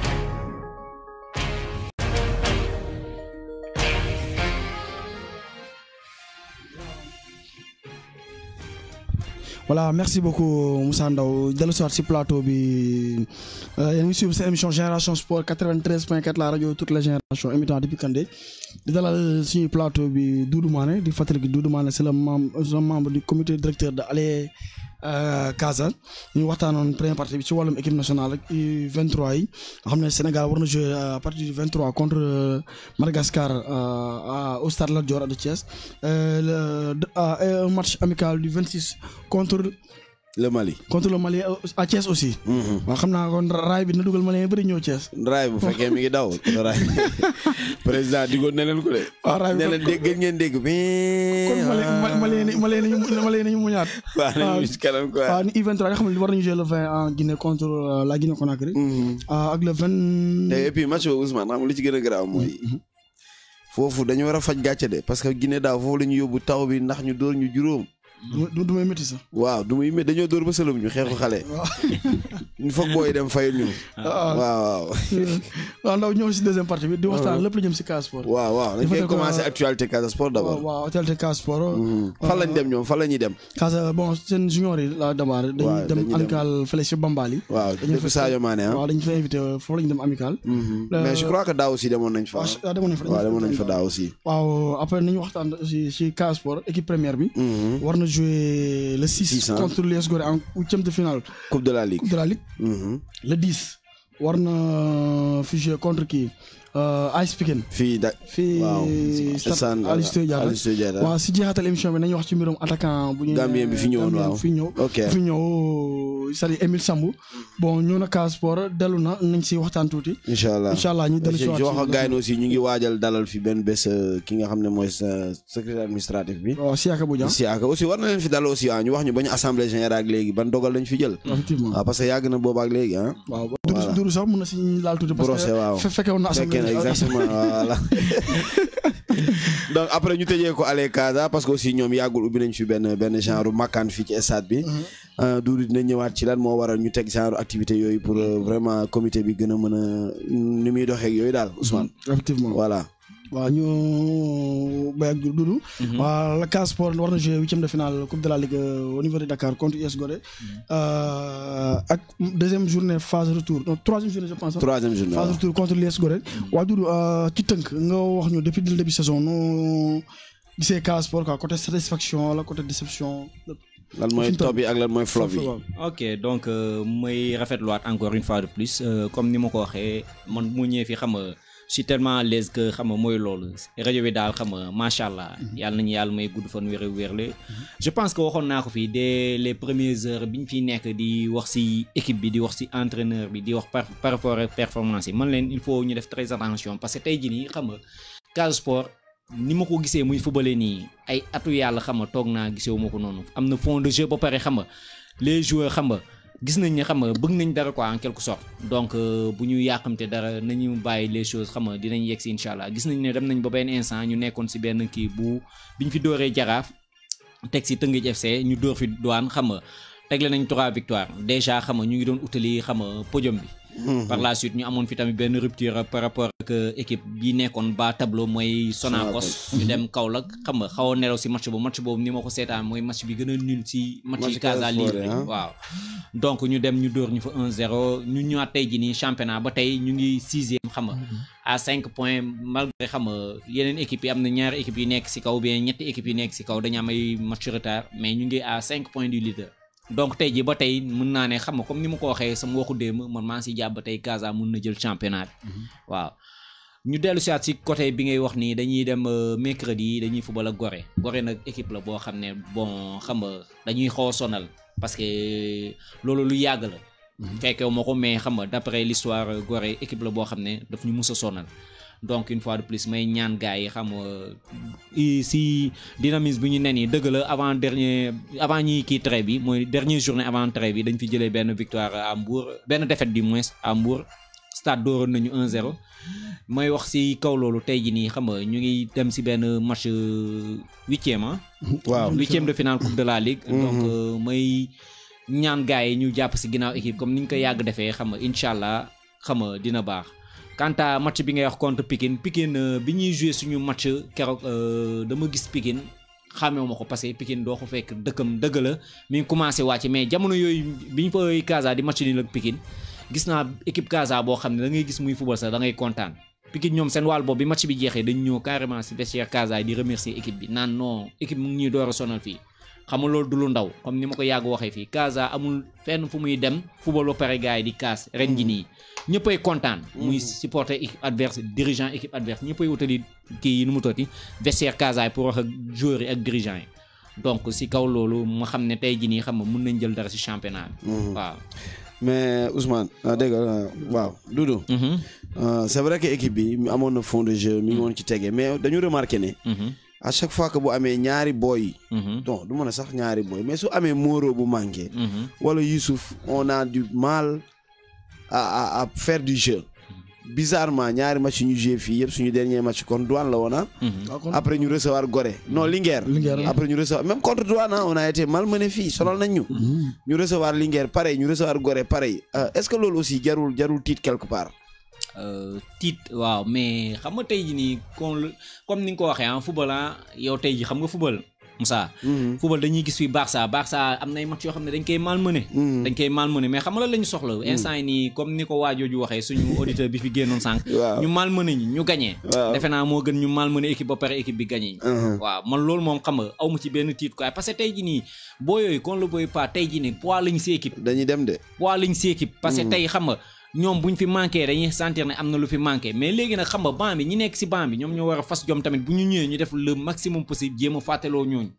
waaw dëgg la du yomb mais loolu seen liggéey la parce que tey remplaçant yow mi nekk si banc ki la doon teg banc bu fa newlee da nga war a xar sa tànk tubéy moom tey ji bu dellu see mu am ay problème xam nga il aura du mal xam nga pour intégrer mais dañuy gis ne ba tey des na mais incha allah dina ñëw te tamit ñu xam benn affaire il faut ñu dem ak noonu parce que booyoo noonu mënuñu leen téye de dañuy dem de booy dañuy dem seen yoon macha allah yal na yàlla jàppale mais dañuy dem waaw parce que instant yi nii gain xam nga mooy loolu waaw tout le mal qu'on leur souhaite que vraiment ñoom ñu mooy ñu génn fii quoi honnêtement c'est des gosses yoo xam ne vraiment c'est vrai que mën nañ gën a toog ñoraat mais suñu amee buntu aussi fu ñu leen gën a mën a defaree je crois que jarul xaar quoi nañ leen bàyyi ñu dem quoi honnêtement oui kon damay rejoindre rek sa question boobu ndaw njël ko dafa nekk laala kaas pour moom téléphone bi day riir allo asalaamaaleykum waaw maa dellu daal. waaw gannaaw waaw. waaw ci cas de quoi. waaw ñu ngi doon jéem a def bilan mi parcours. waaw si bon. déglu naa Doudou Mané. il est optimiste mais quand il y a problème il faut ñu nangu il y a problème. bu ñu basé aussi 3 victoires d'affilée yooyu. am na cas am na un bon effectif. mais attention. Il y a plusieurs joueurs non concernés. Wow. Parce que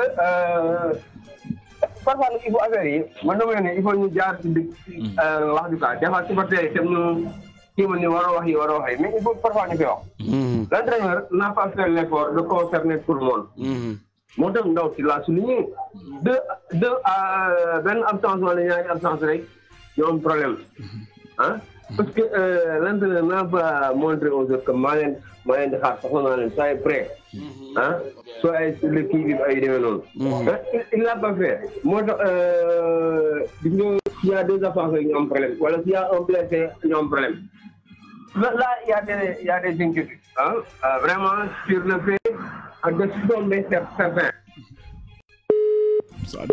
réseau bi la grand génnal foofu ko duggoo ma génnal foofu. ok bu fekkee mën naa ñëw foofu wax tuuti si Omar wax noonu Omar je ne pense pas que ni xam nga tey la mooy problème fii Ziguinchor comme ni ma ko yàgg waxee ce sont les joueurs qui sont pas forts mentalement parce que boo mënee les joueurs ne se sentent pas concernés je dis non parce que tey ji boo jegee Casa Sport jegee staff bi jegee dirigeant yi jegee équipe bi da ngay xam ne am na benn complicité mais ñun suñu problème bu mag mooy fii à Ziguinchor ñun dañuy évoluer ba tey si côté nawetaan la ñuy gën a kii parce que da ngay gis joueur bi yow boo demee ba nekk ban ñi nekk sa ginnaaw ñoo lay pousser di la rebelloo di la mettre en mal ak sa coach mooy lan dañuy ñëw ne la non da nga war a football waroo toog ban te tey jii nii je pense que ni yow entraîneur bi ñëw xam nga la soxla turam gën a jëm kanam mu def ay résultats ci club doo gis koo xam ne moo lay gagneloo match nga koy teg ci biti donc tey jii nii je dis que ni xam nga non li mu wax noonu man je ne partage pas la même avis dëgg la xam nga si plateau lañ nekk ñu ngi si antenne ku nekk war nga wax sa avis mais là je dis non parce que loolu la mu wax dafa ma ne carrément moom xam nga y a des choses on n'en disconvient pas y a des choses et il y aura toujours des choses xam nga ay manquements mais am na loo xam ne tey jii nii bu ñu dellu see si cadre footballistiquement parlant xam nga dañuy toog décortiquer les choses telles qu'elles sont mooy lan joueur Casa yi ñi nekk si banc bi ak ñi nekk si biti tout le monde se vale parce que tey moo boo ñëwee mu maintenir effectif ba mu maintenir c'est parce que dafa wóolu joueurs yi gëm ni ñii bu ma liggéey ñoom dinaa am dara mais munoo ñëw di tikkoot ak ngay ut benn socle xam nga ngay ut benn fond de jeu munoo footballoo ñëpp da ngay footballoo benn noyau ba nga am li nga bëgg ba nga am benn noyau dur nga door a di commencer di dugal de gauche à droite di xool la moo lay manque booy tey Youssouf bi muy nekk Bendoula di football navétane gis nañ li mu wone yaa may dégg gis nañ daaw dañu amoon des problèmes pour tenir ko sa biir Casa parce que génération foot amul lu mu ci jéemul xam nga donc tey jii ni bu ñu ñëwee ba fii ok ñu bàyyi ko mu dugaat xam naa Omar la allo waaw Génération FM waaw ñu lay ziar waaw ñu lay delloo ziar Demba Diaw la waaw Demba Diaw président Grand Ndaw maa lay ziar fii la ëppee président ñoo delloo ziar di ziare Ousmane di ziare seen invité ok di ziare aussi auditeur rajo Génération FM ak auditrices yi vraiment di rafetlu bu baax émission bi quoi donc ak surtout sujet bu ngeen laal tey donc mooy lu am solo quoi tey un peu bilan Casa Sport man damay jàpp rek c'est satisfaisant quoi. war nañ leen mën a encourager bon parce que entraîneur muy doog a ñëw. mu ñëwee dafa fekk liggéey aussi. donc mënuloon yomb rek mu ñëw affaire bi doon du automatique. donc comme am na deuxième phase donc nañu njort am yaakaar peut-être luy ñëw dina baax quoi. man je pense que ba léegi rek liggéey baa ngi fii donc qu'on l'encourage à continuer à travailler loolu moo fi nekk. et aussi ñu xool nu ñuy renforcer on a même entendu que am nañu recruter nañu attaquant bu bees. donc loolu tamit baax na ci ñu recruter renforcer ci kaw bi quoi. parce que un peu loolu mooy défaut. waaw man jàngat boobu laa ci am quoi. résultat bi bon Casa pour mieux faire quoi mun nañ def lu ëpp loolu. mais lu ñu jot a am nii donc nañu xool nu ñu koy gën a améliorer pour lu ñëwaat deuxième phase bi quoi. waaw donc loolu laa noonu da ngay dugg rek tànn ci employé bi. voilà di leen di remercier di nuyu bu baax sama xarit quoi. waaw dem ba. voilà di rafetlu bu baax aussi vraiment waxtaan bi du ko li ngeen nekk di waxtaan yëpp donc je pense que c'est très important ça contribue aussi à aider le club à mieux s'améliorer quoi. Merci président. ok merci beaucoup grand. allez jaajëf waa Rouge Blanc ñi lay fay ok. maa ngi toog fi ak booy ñi leen di déglu ah. jaajëf nul ma booy émission bi nice quoi kontaan. jaajëf on est ensemble. nul ma sama gaayan bi Guèye. ok dina ko dégg. borom alwaar. ok jaajëf. ok merci beaucoup. merci président. merci. waaw kon dama jaaw dafa alwaar di nuyu ak suma booy alaar booy footballeur yi ñoom oustaz ak yeneen booy. waaw une bonne équipe. waaw dina booy ne ni mu compétir nag. waaw surtout compétition jot na. booy nekk si nawetaan ak tournoi rek. di ko toj. waaw Doudou waaw. Doudou. ok donc loolu laa doon wax tey jii nii xam nga il faut pas xam nga trop mise xam nga trop bu ñu teg yenn pression yi si kaw kii bi quoi je pense que tey jii nii bu ñu dellusee si beneen côté bi xam nga foofu la ñuy gën a waxee quoi mooy maanaam am na lu gan di manquement yu kii mais bu fekkee côté football moom. footballistiquement parlant xam nga entraîneur il est en train de faire xam nga d'abattre un énorme boulot boo xam ne yombul. vie xam nga tey jii nii ku xam Ziguinchor xam Casa Sport ku xam Casamance xam Casa Sport xam Ziguinchor dina xam ne xam nga liggéey am na liggéey bu ñuy def quoi. malgré xam nga tout n'est pas parfait mais mi ngi jéem quoi mi ngi il fait de son mieux.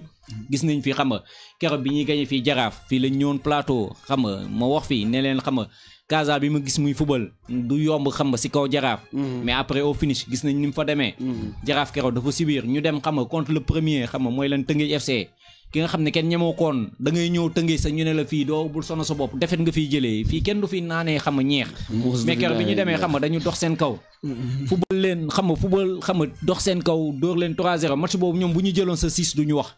mais xam nga rek léeg-léeg tamit match noonu la fay demee donc ñu ñëw fi contre douane xam nga ñaata at mu ngi ñuy fekk fii di ñu sonal. ñu ñëw fi keroog dóor ko dëgg la xam nga match bi douane xaw na dox suñu kaw mais li gën a am importance mooy dañ ko gagné. avec la manière parce que tey jii nii efficacité la ñuy laaj mooy li Barça def keroog ma génnatu li Barça def keroog Real. bilaay xam nga donc affaire bi noonu la may ñaan gars yi encore une fois de plus ñu jàpp ci équipe bi du ñàkk critiques yi mais na doon ay critiques yu objectif quoi loolu laa amoon lu ma ciy wax merci. Ousmane waaw allez-y. waaw bon sax Omar dafa am lu mu wax nee na bu ñu basé aussi 3 victoires yi. waaw mais dafa am lu muy ñëwaat ndaw yow yegg nga ko wax. mais pourquoi ren Casa bu ñu. amee ñaari manquant rek Youssouf wala Moro ñu am problème. défense bi bu amee manquant du am problème mais pourquoi foofu li attaque bi waaw ndaw jël ko. allo. waaw. salaamaaleykum. waaleykum salaam. waaw. grand bi. mu ngi lay ziar. delloo ziar. mbaa yaa ngi am jàmm. waaw sant yàlla bu baax a baax. jaajëf waay. waaw plateau bi neex na de foofu. parce que xam naa comme gars ñu ne ay lambologue la ñuy wax ay footballogue ñoo toog foofu quoi. non parce que ku am Moussa Ndaw moom dictionnaire football Ziguinchor la quoi. di ziare sama copain Ousmane Cissé. ak Dourou. di nuyu ñoom Aliou waa Prix Bocandé yëpp. ok. waaw man lu ma bëggoon wax ci bilan bi damay ne c'est un bilan mitigé quoi un bilan mi-parcours c'est un bilan mitigé quoi. parce que tey su ma jëlee nombre de matchs yu joué victoire yi ñu ci am. surtout ak équipe bi lu muy produire quoi. man yaakaar naa ak tuuti job rek mën nañu am dara quoi. waaw man nag benn question laa leen bëggoon posé dama leen doon laaj nga suñu blessé yi. ak recrues yàlla ñu mujjee am ne na ñooñu qualifié nañu quoi. waaw blessé moom dellusi nañu. pour recruter nga xaar ba fin émission nañ ci dellusiwaat. Inch'Allah waaw ma doon laaj tam ma leen mënoon jox tuuti ay renseignements concernant championnat régional Ziguinchor.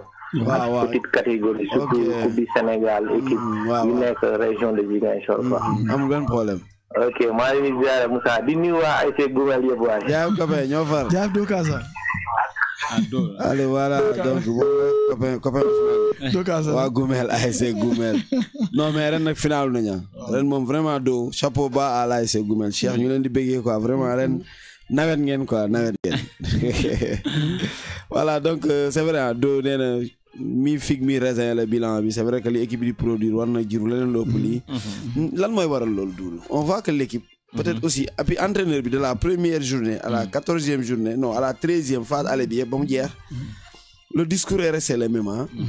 On se cherche quoi toujours surtout en attaque on crée beaucoup d'occasions parce qu'une équipe bu mënul football du am occasion on se crée énormément d'occasions mais toujours c'est la finition qui pose problème te entraîneur bi à chaque fois su ma ko laajee dina ma wax loolu moom boo waxee mooy la na sàppe yi dëgër ci ginnaaw ba pare maintenant si kanam ñu xool mais ba léegi peut-être que ça veut dire est-ce que dañu manqué wuñu un véritable serial killer un véritable attaquant de pointe.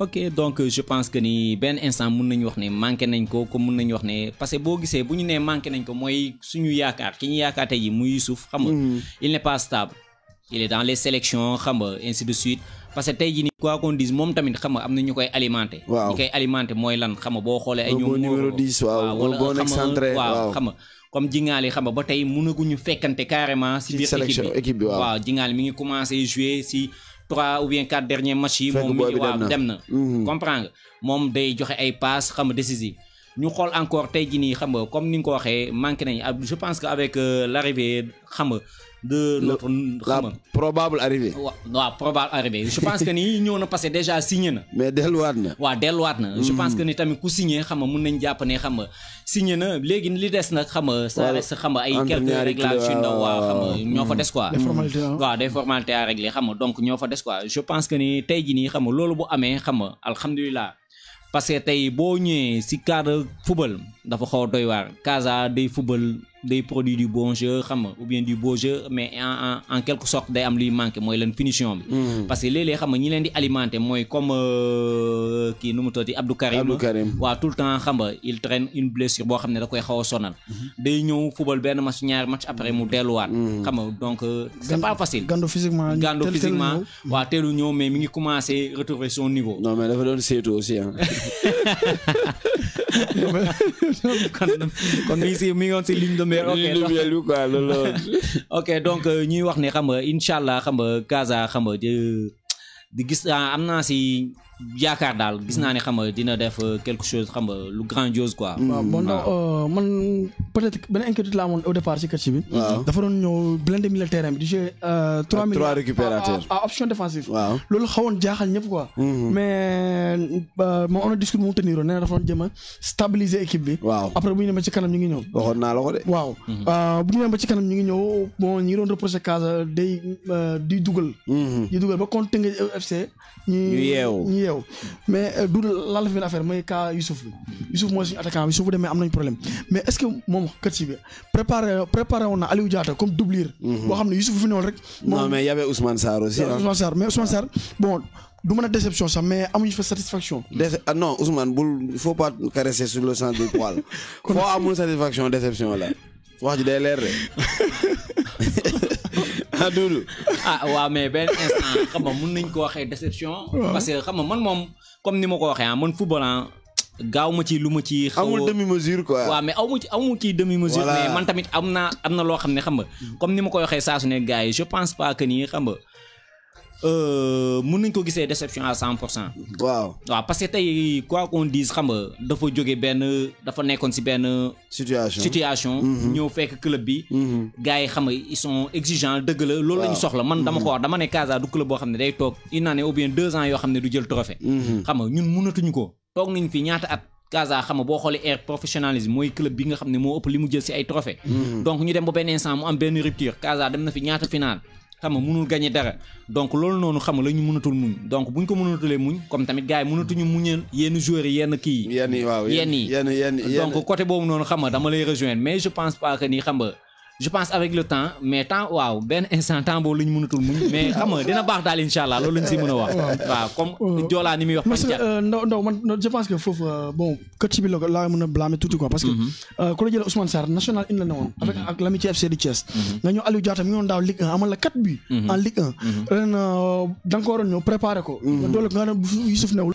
Aliou moo war a fubal mais dañ gis dafa ñëw jéem a essayer Ousmane mais Ousmane bon public bi baaluñu ko lu mën a baaluñu ko dafa doxul te fii ku doxul duñu la baal si gars yi seen yow yar lañu dañ lay caw su ma recasé duñu baal au niveau de Ziguinchor man foog naa ni foofu problème bi foofu la woon quoi Aliou la ñu waroon préparer comme doublure te mi ngi ne Ousmane blessé na Aliou blessé na Abdou Sidi lañu jël liggéey jëloo attaque te contre Pikine bi ak contre Gorée bi ragal naa Abdou moo fay fubalaat waaw mais Aliou mën na ñëwaat waaw mais foofu doguma leen sax mais xam nga dafa am leen lu am Aliou dafa gaañu. waaw depuis période hivernale. non Aliou moom dafa gaañu. dafa gaañu woon sax bi balaa muy ñëwaat ni dafa gaañoon pour vous dire que ni xam nga préparation bi si moom la accès woon mais dafa gaañu benn instant.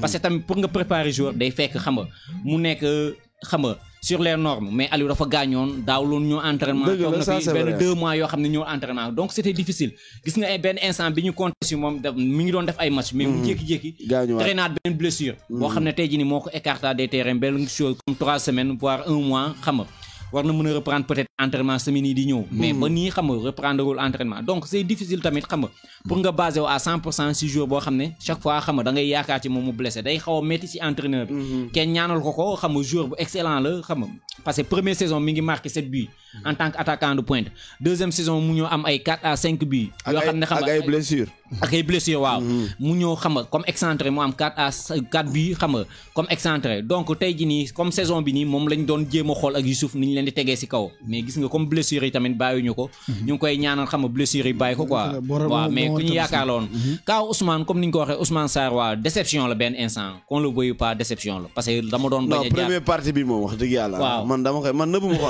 man je le dis à haute voix première partie saison bi Ousmane déception la maintenant joueur da ngay defar waat waaw gis nañ fi Henri Camara dem fi Coupe d'Afrique 2002 xam nga il a dormi sur toute la ligne durant toute la compétition mu ñëw Coupe du Monde yeewu Ousmane li ma koy ñaanal mooy deuxième partie saison bi nii que mu doon bosam quoi loolu rek laa koy ñaanal fii am na espérance na championnat non ba pare xoolal am na ñun li ñu soxla sax am na ko ñun on a besoin d'un pivot on a des excentrés extrêmement rapides moom son jeu en pivot rek c'est extraordinaire donc na gëmaat boppam liggéeyaat ñëw def la différence et puis jeex na voilà parce que ñun xam nañ ne am na profil pour jouer Casa Sport voilà waaw loolu ma ne woon partie Casa Sport léegi wax Casa Sport bu jugee ak Gorée Casa war na jouer ak AS Pikine te ko xam ne AS Pikine boo promu la ñoom seen maintien mën na wax assuré nañ ko ba pare waaw yàgg na seen maintien assuré nañ ko ba pare heure yi moom xam naa jéem a yokk su gars yi la ñuy def bokk ci bopp bi comme ni ko Gorée defee woon xajamal carte gi effectivement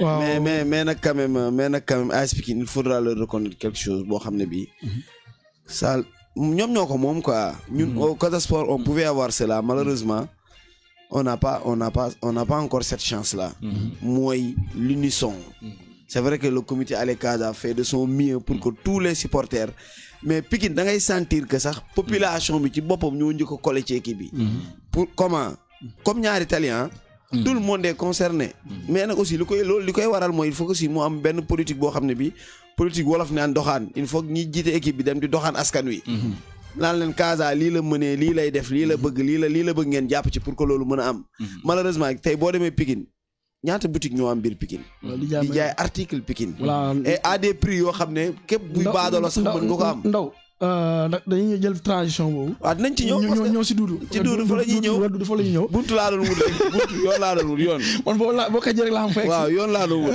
parce que tey jii nga xoolal AS Pikine demal et puis à des prix yoo xam ne ku nekk mën nga ko jënd waxuñu équipe bi li muy sol la supporter war a sol même dans les grands clubs yenn supporter rek ñooy sol maillot originaux yi nga xam moom léegi mais ñeneen ñëpp ay dañuy am ay deuxième choix troisième choix tey ji AS Pikine ñoo dañ koo nand ñoom ba nga xam ne ñoom loolu jaaxalatu leen ñun du lan moo ñu manqué ci loolu non balaa maa dugg ci loolu comme ni nga wax Pikine ah. Pikine boo fa demee sax da ngay sentir ne xam nga tey jii nii fii xam nga da nga ñëw pour. fiefu jàmbur nga ñëw béy xeer. waaw parce que da nga fay yegsee sa boo yegsee xam nga tu sens nettement que ni xam nga tu n'es pas xam nga la bien léegi nag ñun boo dellusee fii Casa Sport loolu mooy suñu grand équipe ñun dañuy ñëw équipe ba fii ñëw waxoon naa ko une fois ma ne leen ñun suñu problème bu mag mooy équipe bu fi ñëwee.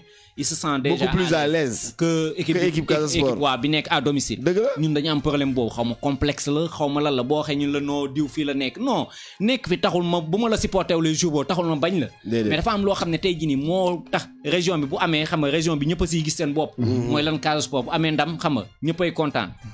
ñëppay kontaan ma dëggal la rek parisien bu dëkk Marseille du mës a bëgg Marseille.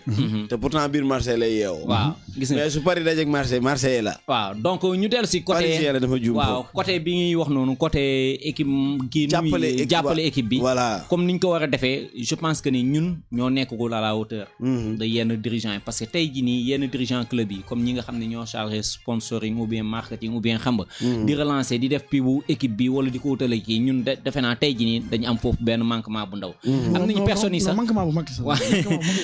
ok am nañ nit ñi sax am nañ nit yoo xam ne ay nit yu mag yoo xam ne ñoo gérer wàllu boobu mais xaw ma nu mu fa demee noonu xaw ma lan mooy problème ban problème moo ci ne ba léegi buñ jógee côté boobu ngay wax xam nga tey bi ñuy nekk fii man ñaatali bi ngay wax seen président xam naa ko bu baax Djibril Wade dañuy toog sama père la dañuy déggante téléphone xam nga mais nit la koo xam ne tey jii bu la waxee dara si kii moom ay Chine lay dem di wuti ji ay kii xam nga fa lay dem jënd ji ay kii à bas prix yoo xam ne tey jii nii seen boutique bi nekk si ñaari tali yi si deux voies ñoom ñoo leen di habillé da ngay xool benn maillot xam nga ñëpp dañuy solo ba xale bu ndaw bi sax da siy sol xam nga loolu benn affaire bu noble la boo xam ne tey jii nii te ñoom xam nga tamit seen benn problème bi gën a kii mooy tey jii nii ñoom si nawetaan lañ jóge ñoom nawetaan lañ jóge xam nga mu nekk affaire de poñ waaw ñu cultivé ko foofu étant donné que xam nga boo ñëwee si Casa ñun tey benn instant ñun dañuy xaw a doylu ci benn affaire bu ndaw boo xam ne bu ñu xoolee ñu gëstu tuuti war nañ mën a am lu ko ëpp waaw mais ñun dañuy basé wu si benn affaire bu ndaw bu ñu ko amee rek ñu ne waaw baax na panjak wala dina baax comme niñ koy faral di defee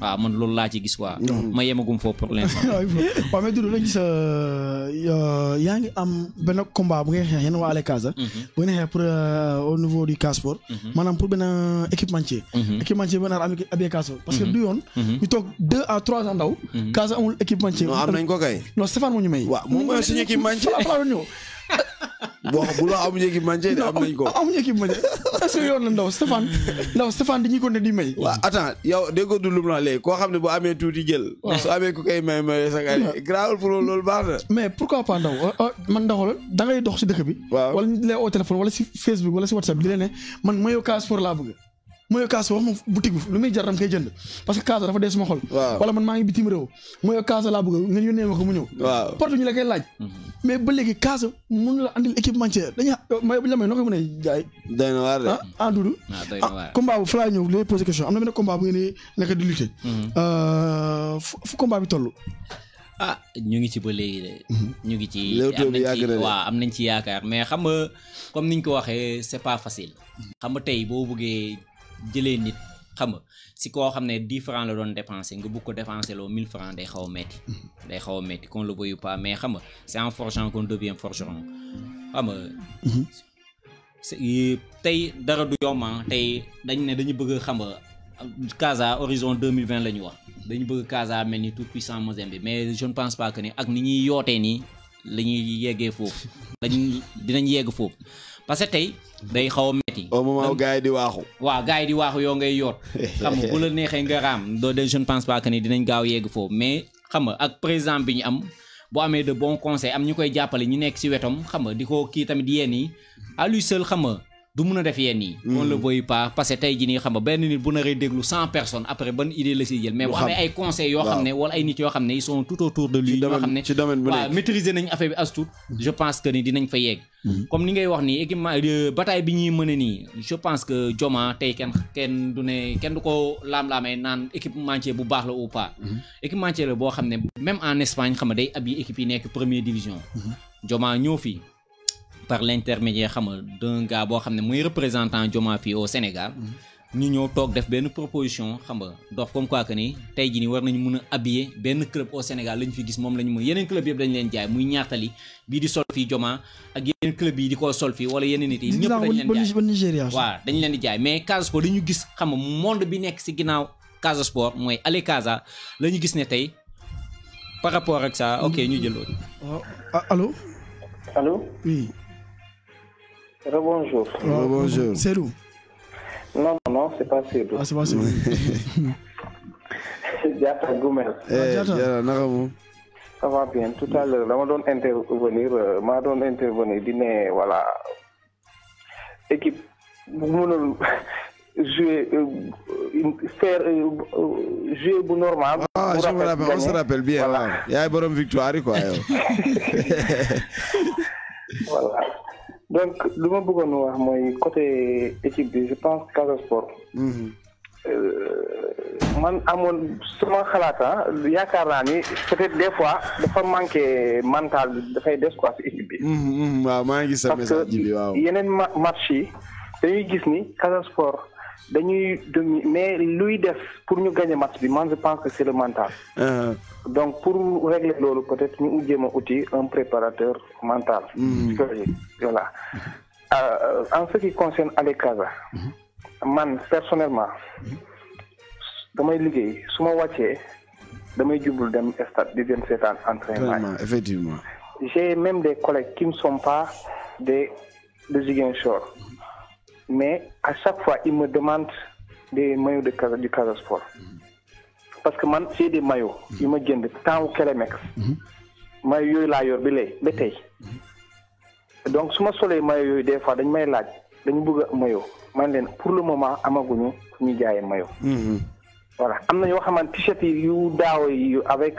kii am na yu ma jëndoon am na ñeneen yoo xam ne j'étais obligé de prendre là-bas ma may ñeneen c'est sûr voilà donc côté boobu noonu Casa Sport am na loo xamante ne amul benn club bu ko am Sénégal wallaay tey Casa Sport moo waroon a nekk le club le plus riche du Sénégal parce que lu ñu am kenn amu ko donc si affaire détail yu ndaw yi les t-shirts les maillots les écharpes yi yooyu noonu accessoires heure bii nii foo tourner si Casamance war nga gis ku nekk yor ko foofu nga war a tirer sa première source de revenu c'est là man amoon na la xalaat mais nag su on parvient pas à le faire il sera très difficile pour nous ñu egg fu ñu bëgg a egg avec le président fu ñuy wax à l'objectif être au même pied atteindre trois autonomie financière administrative ak sportive day métti donc man moom li may ñaan franchement dirigeants yi ils n'ont qu'à tout faire soit ñu uti un équipementier équipementier dañ ko war a am. am nañ ko de jibi. mais loolu jibi ndaw day tooñ dañu may. yooyu moom franchement loolu du équipementier kooku moom il a fait avec sa générosité. ñu koy remercier de passage. franchement maintenant mais war nañu def tout pour trouver un bon équipementier yoo xamante ne ñu am une boutique boo xamante ne képp ku soxla dara sur Casa Sport. mu dem foofu mu am loolu parce que on en a franchement besoin merci beaucoup merci Diatta di nuyu waa Gumel yëpp di nuyu Mame Binta Diatta aussi depuis Gumel déglu bu baax la madame ndax waa Kolda ñu ngi koy laaj ok ndaw di rafetlu Djiby Diatta ci lu waaw ba loolu wax ndaw da ngay toog ay nit di la laaj mayu fu nekk mais doo xam loolu expliquer waa léegi du développer sa point boobu noonu ok donc foofu laa doon waxee quoi donc tey jii nii ñun day xaw a metti parce que tey comme ñun ni ñu bëggee xam nga yóbbu fu ñu bëgg a yóbbu club bi tant que xam nga ñu ngi yoot parce que tey gars yi xam nga dañ dépassé air bi ñu ne nii mooy lan dañuy toog fii di jéem a discuter ñun tey ji waratuñu toog benn équipementier naan ñu xam nga dama leen di jaay loolu moo waratul am mun nañ toog ñun mun nañ liggéey équipementier de telle sorte que moom moo ñuy verser xaalis bu weextaal boo xam ne xam nga dina dem si suñu kees yi te duñ si sonn mooy lan bu ñu toogee discuter ak moom mu ñu jël équipement yi xam nga jaay ko xam nga supporters yi jënd ko moom mu verser ñu xaalis loolu c'est tellement simple xam nga te équipementier bi lu mu wax dafa leer boo leen jaay xam nga temps jeu de maillot xam nga tant article xam nga dama leen di verser 20 millions première vente deuxième 30 millions troisième xam nga pourquoi pas ñu dem ba ci bus loolu yëpp ay proposition la parce que proposition d'offre la si biir proposition yow yaa koy ne non lii moo mën a ne parce que équipementier yi bi xam nga président PDG bi day ñëw ba fii nii au Cap Skirring xam nga donc gis na gars yi di sol Joma mais xam nga affaire da ko jaaxal parce que bi mu ko jaaxalee looloo tax mu toog xam nga jot a waxtaan ak représentant am ne ko lii moo fi ne léegi lii moo mun a am léegi si la ne entrer en contact avec le Casa Sport xam nga ak ses dirigeants yónnee nañu yenn mail yi mais dem bi moom si waxtaan ak président mu ne ma xam nga jotuloon yenn kii quoi yenn bagage yi dama gis depuis ñu ak Ale Casa au niveau de Dakar amul benn problème waa Ale Casa da ngeen signé ak moom ngeen sol équipement am di koy jaay mais la mu waral blocage bi ba léegi diggante Ale Casa ak Casa Sport pour équipement bu waaw parce que quoi qu'on dise tamit qu'on le veuille pas parce que tey Ale Casa du kii amul benn autonomie Ale Casa dafa mi ngi si biir Casa Sport donc tey xam nga peut-être ñun bi ñuy kii ay waxtaan la woon xam nga booy dañ lii la ñu bëgg a liggéey ak lii ñu ne ñu essayer leen ñu xool li muy joxe essayage boobu nag moo indi lii parce que tey xam nga balaa ñun ñuy dugg si Joma dañ ko proposer Casa Sport ne ñu da ngeen di essayer supporters yi ñu xool parce que tey xam nga base bu Casa Sport mooy supporters yi tey bu ñu gisee ni supporters yi xam nga li mu joxe ak supporters yi war nañ gis ne xam nga war nañ mun a liggéey ak ñoom donc si essayage boobu lañ tolloon quoi. mais Doudou est-ce que foofu ñii di njiiti Casa Sport xaw ñu def un peu de légèreté parce que tey jii nii boo xoolee ginnaaw gu toll ni Ale Casa nekk meilleur groupe supporter Afrique ba ci ren kaaf wax ko may ñu ko joxoon nañ ñu fi ay raaya ci coupe du monde leneen ak leneen ñoom ñu dem ba am ñenn ñoo xam ne bëgg nañ bokk ak ñoom gën a fësal li nga xam ne moom la ñuy def pour mun ko partager ak Ale Casa tey yow dirigeant bi est-ce que yow loolu mënoo woon jël la balle au bon mi nga xam ne da nga am problème équipementier nga ne nañ dem def benn pré contrat sax xool au lieu que nga naan yéen essayer leen est-ce que loolu du un peu de légèreté de leur part. waaw mais benn instant mënuñ ko tuddee légèreté parce que looloo am xam nga il faut appeler le chat par son nom. waaw loolu moo am xam nga ñun tam si essayage boobu loolu lañ dem xam nga ba gis si lii nii parce que tey jii nii xam nga bu ñu gis ne Ale Casa warul trouver équipementier xam nga en guise du Casa Sport non bu ñu ko defee rek xam nga yëfu cuune parce que ça dépend tamit xam nga nit yi nekk fële est-ce que ñu ngi fële. non c'est dur li nga wax sax dafa leer. yéen nee ngeen amu leen autonomie ci Casa ngeen bokk. waaw su ngeen demee yéen ba gis ku leen di solal. bu ngeen sañoon mu solal Casa. loolu mooy seen mébét. waaw mais tey jii yéen bu ngeen demee ba gis ko. buñ amul sax essayé déedéet ñun dañoo bëgg. solal période test bi ngeen di wax nii. ñu boole ci leen ci solal yéen. si te pourtant loolu la ñuy wax. exactement loolu la ñuy wax équipementier bi ñun dañu am équipe de foot boo xam ne mi ngi Ligue 1. te amul équipementier bailleur la am bailleur. waaw bailleur la am donc tey jii nii day xaw a metti ñun bu ñu solee li ñoom ñu solale si la ñu ne xam nga léegi ñu ne leen ñun équipe bi lan lañ si mën a am. si la ñu ne buñ leen boo leen jëndee temps équipe bi mun nañ leen solal xam nga jox leen 10 jeux de maillot.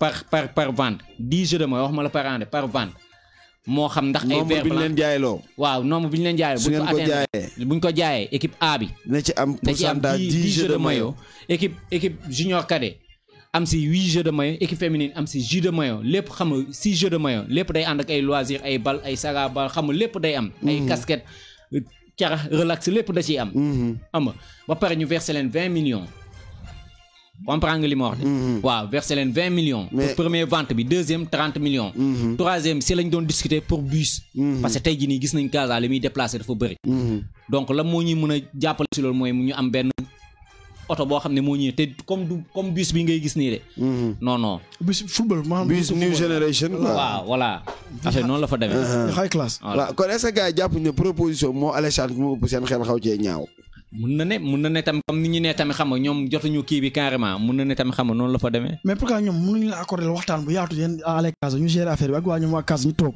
président bi ak équipe am si pourtant loolu xam nga bëggoon nañ ko parce que tey jii nii xam nga loolu mooy norme contrat parce que contrat du wax téléphone wala du kii parce que man bu la waa ji yónnee proposition xam nga da nga koy defal contre proposition wala nga ne ko man je t'invite xam nga à prendre xam nga contact avec tel wala nga toog ñu toog tel endroit ñu toog discuter sur les normes xam nga si contrat bi mu wax ni je suis intéressé ou pas loolu mooy problème bi doy na waar léegi maintenant yéen kon léegi ba léegi mi ngi au point mort quoi. waaw mi ngi au point mort au niveau du Casa Sport mais xam nga am nañ si yaakaar daal ak li ñu bëgg daal buñ ko kii incha allah xam nga dinañ yegg fi ñu jëm quoi fi ñu bëgg a yóbbu club bi incha allah dinañ fa yegg. waaw parce que tey jii nii xam nga président Ali Kaza il est vice-président du comité directeur du Casa Sport. deuxième vice-président d'après les propositions yi ma jot a dégg.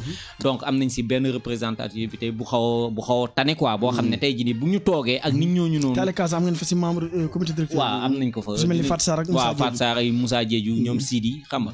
donc bëri nañ tey jii nii sa directeur astafurlah président commission marketing bi xam nga mooy suñu président sous comité Wakam. xam nga mooy à l'honneur Djibril Gueye Pabi Gueye. moom il est fii waa Ziguinchor la. donc tey mooy suñu président sous comité. je pense que ni xam nga tey nit ñooñu bu ñu leen amee xam nga dinañ gën a xam fi ñu bëgg a yóbbu club bi quoi.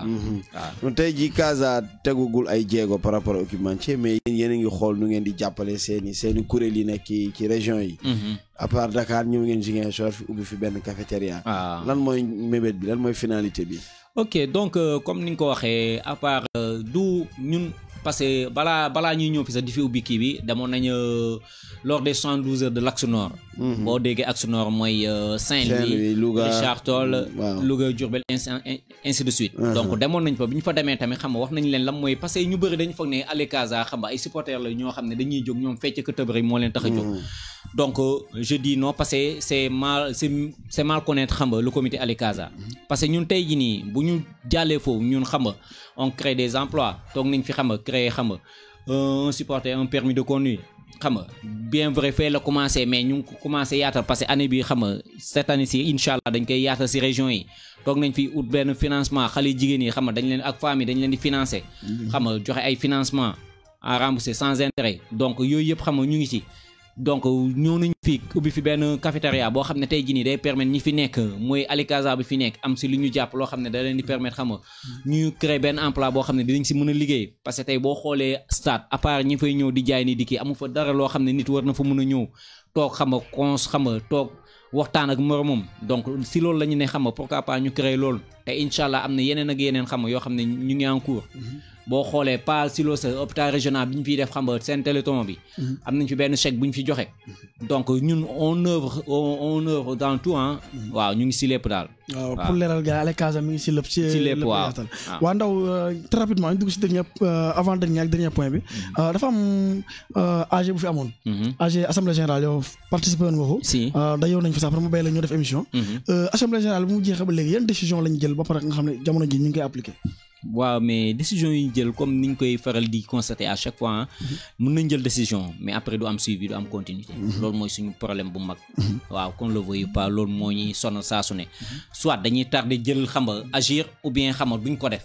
mën nañu bind fii dégager idées yu pertinentes ay solutions yoo xam ne tey foo toog ñu ne non lii foo ko teg xam nga dara du ko téye mais après est-ce que dinañ ko teg est-ce que dinañ ko taxawal point d'interrogation parce que bi ñu fi jotee kii dañu ne dañuy renforcer comité directeur bi xam nga renforcer ay membres parce que loolu mooy mën a tax xam nga ñu atteindre suñu objectif mais au vu xam nga au sortir de cette assemblée générale gisuñu dara loo xam ne def nañ ko fi la fois passée jéemoon nañ fi def benn réunion mooy bi ñu fi ñëwee pour parrainer benn final zone xawma lan. zone 2A. zone 2A voilà bi ñu fi ñëwee xam nga le lendemain gars yi teniroon nañ fi xam nga benn assemblée générale comité directeur.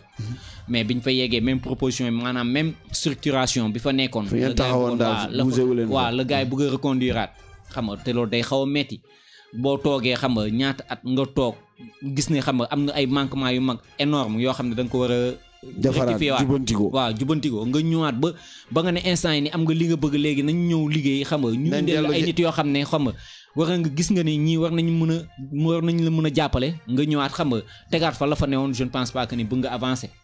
waaw loolu moom xam nga mooy sama li may gën a metti sama biir xol bu ma xoolee tey ji nii ñun grenier bi ñu am si xam nga pas mal de gars yoo xam ne ay kàngam lañu si côté bi ñu nekk si li ñuy yëngu ay kàngam lañ si bu ñu demee si yenn club bi du ñu traîner parce que qu'on le veuille pas am na ay manquements yoo xam ne comme boo ñëwee si secrétariat bi dafa am ay manquements parce que tey club bu fort il faut mu am ay dirigeants yu fort il faut mu am xam nga entourage xam nga am supporters yu fort donc loolu mooy mën a tax club bi yegg si dimension bi ñu ko bëgg a yóbbu mais bu ñu ñëwee supporters yi am benn niveau bu nekk au-dessus xam nga si des dirigeants day xaw a metti loolu mooy indi léeg-léeg xam nga yéen si da nga ne Casa tur Casa moo raw équipe bi waaw mais Ale Casa tey jii nii mooy staru Casa. waaw Casa Sport.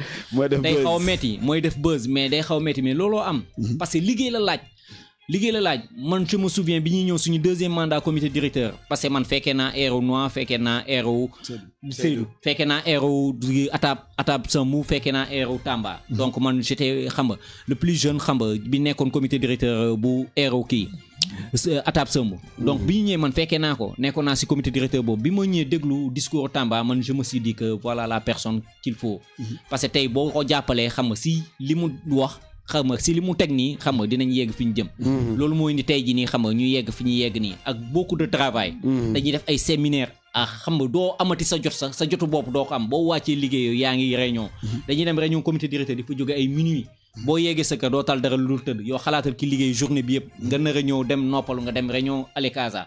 loolu yëpp bëgg lan am fu ñu yóbbu club bi ñun xëccoo ñu club bi soxloo ñu club bi am nekk dirigeant si club mais dañu soxla yóbbu club bi foo xam ne ëllëg boo toogee nga dégg ne club mi ngi tel kii parce que tey xam nga sa fierté la man bu ma la waxee lu may daj si club bi rek xam nga mënu ma ko wax fii sax parce que nit ki dañ ne doo def dara ba pare di ko wax waaw du li ngay def ba pare nga toog fi si plateau di ko wax soxloo ma ko wax soxloo ma nit ñi xam ne mais xam naa ne xam nga maa ngi góorgóorlu si club te am na ñeneen ñoo xam ne li may def ñu ngi def lu ko raw voilà donc waaw pour club bi jëm kanam mais léegi la moo des war nañ ko xoolaat li des mooy est-ce que ñi fa nekk bëgg nañ nit ñi xam nga di jàppale noonu club bi est-ce que ñoom gisuñu ne nit ñoon di jàppale club dañu bëgg a ñëw pour jël club bi waaw kon ñu leeral ko seen bopp. waaw ndaw. kon ba léegi sama ndëpp bi ma la doon wax jóguma ci. non jóg aussi. ndëpp bi faaw mu am. waaw c'est vrai que gars yi defaraat nañ sàppe yi mais ba léegi problème imaama lañ. oui kuy nodd ak kuy jiite. bokkul mooy problème bi. gis nga ni foog ñu wax ko te dee. football Casamance suñu bëggee mu dem. il faut ñun ñi ci nekk. ñu koy dundal te bañ koo dundee. potentiel bu ñu amul kenn ku ko am dans ce pays. non li may wax ni du caaxaan. Thiès moo ñuy jéem a diir mbagg te seenuñu. ñoom Ligue nationale. gis mais seeni club xolal boo xoolee ci suñu lu jëm ci wàllu fulla ak ku nekk ñu jox la nga yellool. moo tax ñu yegg fi ñu yegg. ñun buñ ko defoon tey jii nii heure bi romb nañ fii. Sénégal Badara Sarr bu ñu sax wax na ko ñu noon naa tous. tout de son dont on a besoin ici à Ziguinchor. soxlawuñu dara. donc très rapidement bés bu ñu waxtaan ak Alka bu ñu waxtaan ak Alka la quoi. mu ne Ndofène moo ko ne ci groupe WhatsApp la ko waxee. waaw Ndofène moo ko ne moom lu mu gis Casa Sport bu ko yoroon Casa Sport Casa day raw Al Ahly bu Égypte. donc man daal gis naa ne Doudou. comme lu ñu dese bariwul 2 minutes moo ñu dese. très rapidement ndaw ñu laal si point attaquant bi. waaw boobu kay Ousmane daanaka ñu waxoon nañ ko. waaw Émile Sambou. waaw ñëw na Casa Sport ba ñu ne signé na. ba delluwaat na Gambie. bon lu tax mu dellu Gambie bon nee nañu. protocole bi moo des quoi diggante équipe Gambie ak équipe Casa bi. ñu am problème. affaire transfert international bi. en cas au cas où booy bi su signé wala affaire yooyu. ak lu Casa war a verser club bi. effectivement indemnité ñàkk déggoo moo am foofu si diggante bi. bu ñu amee los prochainement los dinañu gën a leeralal. incha allah booy mais jàpp nañu booy bi newul Ziguinchor dellu na Gambie. waaw mais ñëwoon na ba signé au niveau de Ziguinchor bi n'est-ce pas. waaw ok donc comme ni ñu ko waxee là je pense que gars yi ñoo war a nu mu tëddee dirigeants yi foofu seen question la quoi waaw parce que ñun bu ñu si waxee c'est parce que xam nga peut-être dañ si am benn kii bu ndaw rek mais loolu seen liggéey la tey jii nii je ne pense pas que ne nii dina jógee dëkk ba dëkk ñëw xam nga c'est parce que dafa bëgg a ñëw pour football. Le club il est intéressé par le club.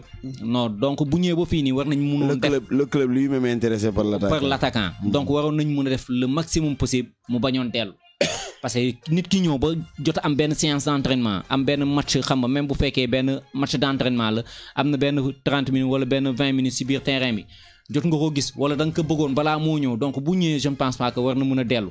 ci moment yi ñu toll dafa waroon ñëw pour des ak équipe bi. mu jot am benn xam nga ay séance d'entraînement yoo xam ne après bu kii rek day nekk dans le bain. mais le fait que mu ñëw di dellu yooyu noonu xam nga yooyu yëfu amateurisme yooyu la ñu war a bàyyi. tey ñu ci phase bu important mooy retour yi. retour te tey ba léegi ñun suñu yaakaar mooy kii tax ñuy tëb di dal neewu ko fi mi ngi sélection.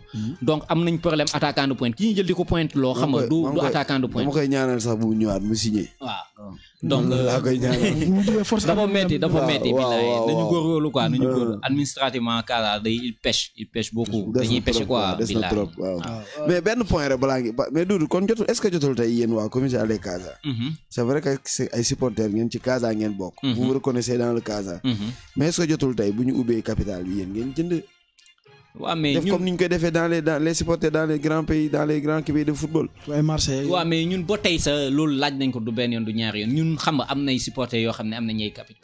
waaw am nañu ay action du moins xam nga si capital donc tey jii nii xam nga bu ñu toog xam nga mën nga am ay action te sa kàddu du am njariñ. waaw mais xam nga tey jii nii boo gisee loolu parce que xam nga bi ñu tijji loolu xam nga bi ñu koy tijji yàggoon na. ñi fa jotoon kii ay mag lañ ñooñu xam nga football bu yàgg capital est-ce que périmé wul capital. waaw mais capital moom est-ce que dina périmé tamit parce que est-ce que dina périmé parce que tey kon lu koy pas ñun am nañ fay action donc tey xam nga loolu si air bi ñu kii ñun fekkewuñu koon xam nga tey football tey màgg di jour la demee xam nga donc bu ñu ñëwee ba tey ñu toll si air bi nii ne dañu bëgg a yegg fii yeneen club yi yegg il faut tamit ñuy bàyyi xel ci xam nga pàcc yooyu yëpp il faut ñuy góorgóorlu fii la ñuy wax Atepa technologie wax nañu ko fii ba léegi déggatuñu ne si dara xam nga donc affaire dafa xaw a metti nañuy war a bàyyi xam nga comme genre suñu politiciens ni ñuy def xam nga ay wax waxeet xam nga yooyu la ñu war a bàyyi wala ay wax benn affaire après du am suite waaw yooyu dañ ko war a moytu waaw parce que tey jii nii xaalis boobu soxloon nañ ko bu ñëwoon tey jii nii duñ ko rejeté parce que tey xam nga toll nañ koo xam ne caaloo la bu ñëwoon gëdee baax ndaw loolu la quoi ndaw di nuyu Père Daniel Mansali am na message bu ma andi envoyé léegi nee na ma comme je l'ai toujours dit, les joueurs et les entraîneurs vivent le professionnalisme dans leur tête, mais les tontons ne veulent pas avancer. Dans le football moderne, l'image parle. Ce qui tient le football moderne, à l'heure actuelle, c'est l'image malheureusement au Sénégal, pour ne pas dire en Casamance, on confond le corbeau et l'aigle. Je voulais participer, mais j'ai pas de crèche. Je vais faire comprendre. Père Daniel.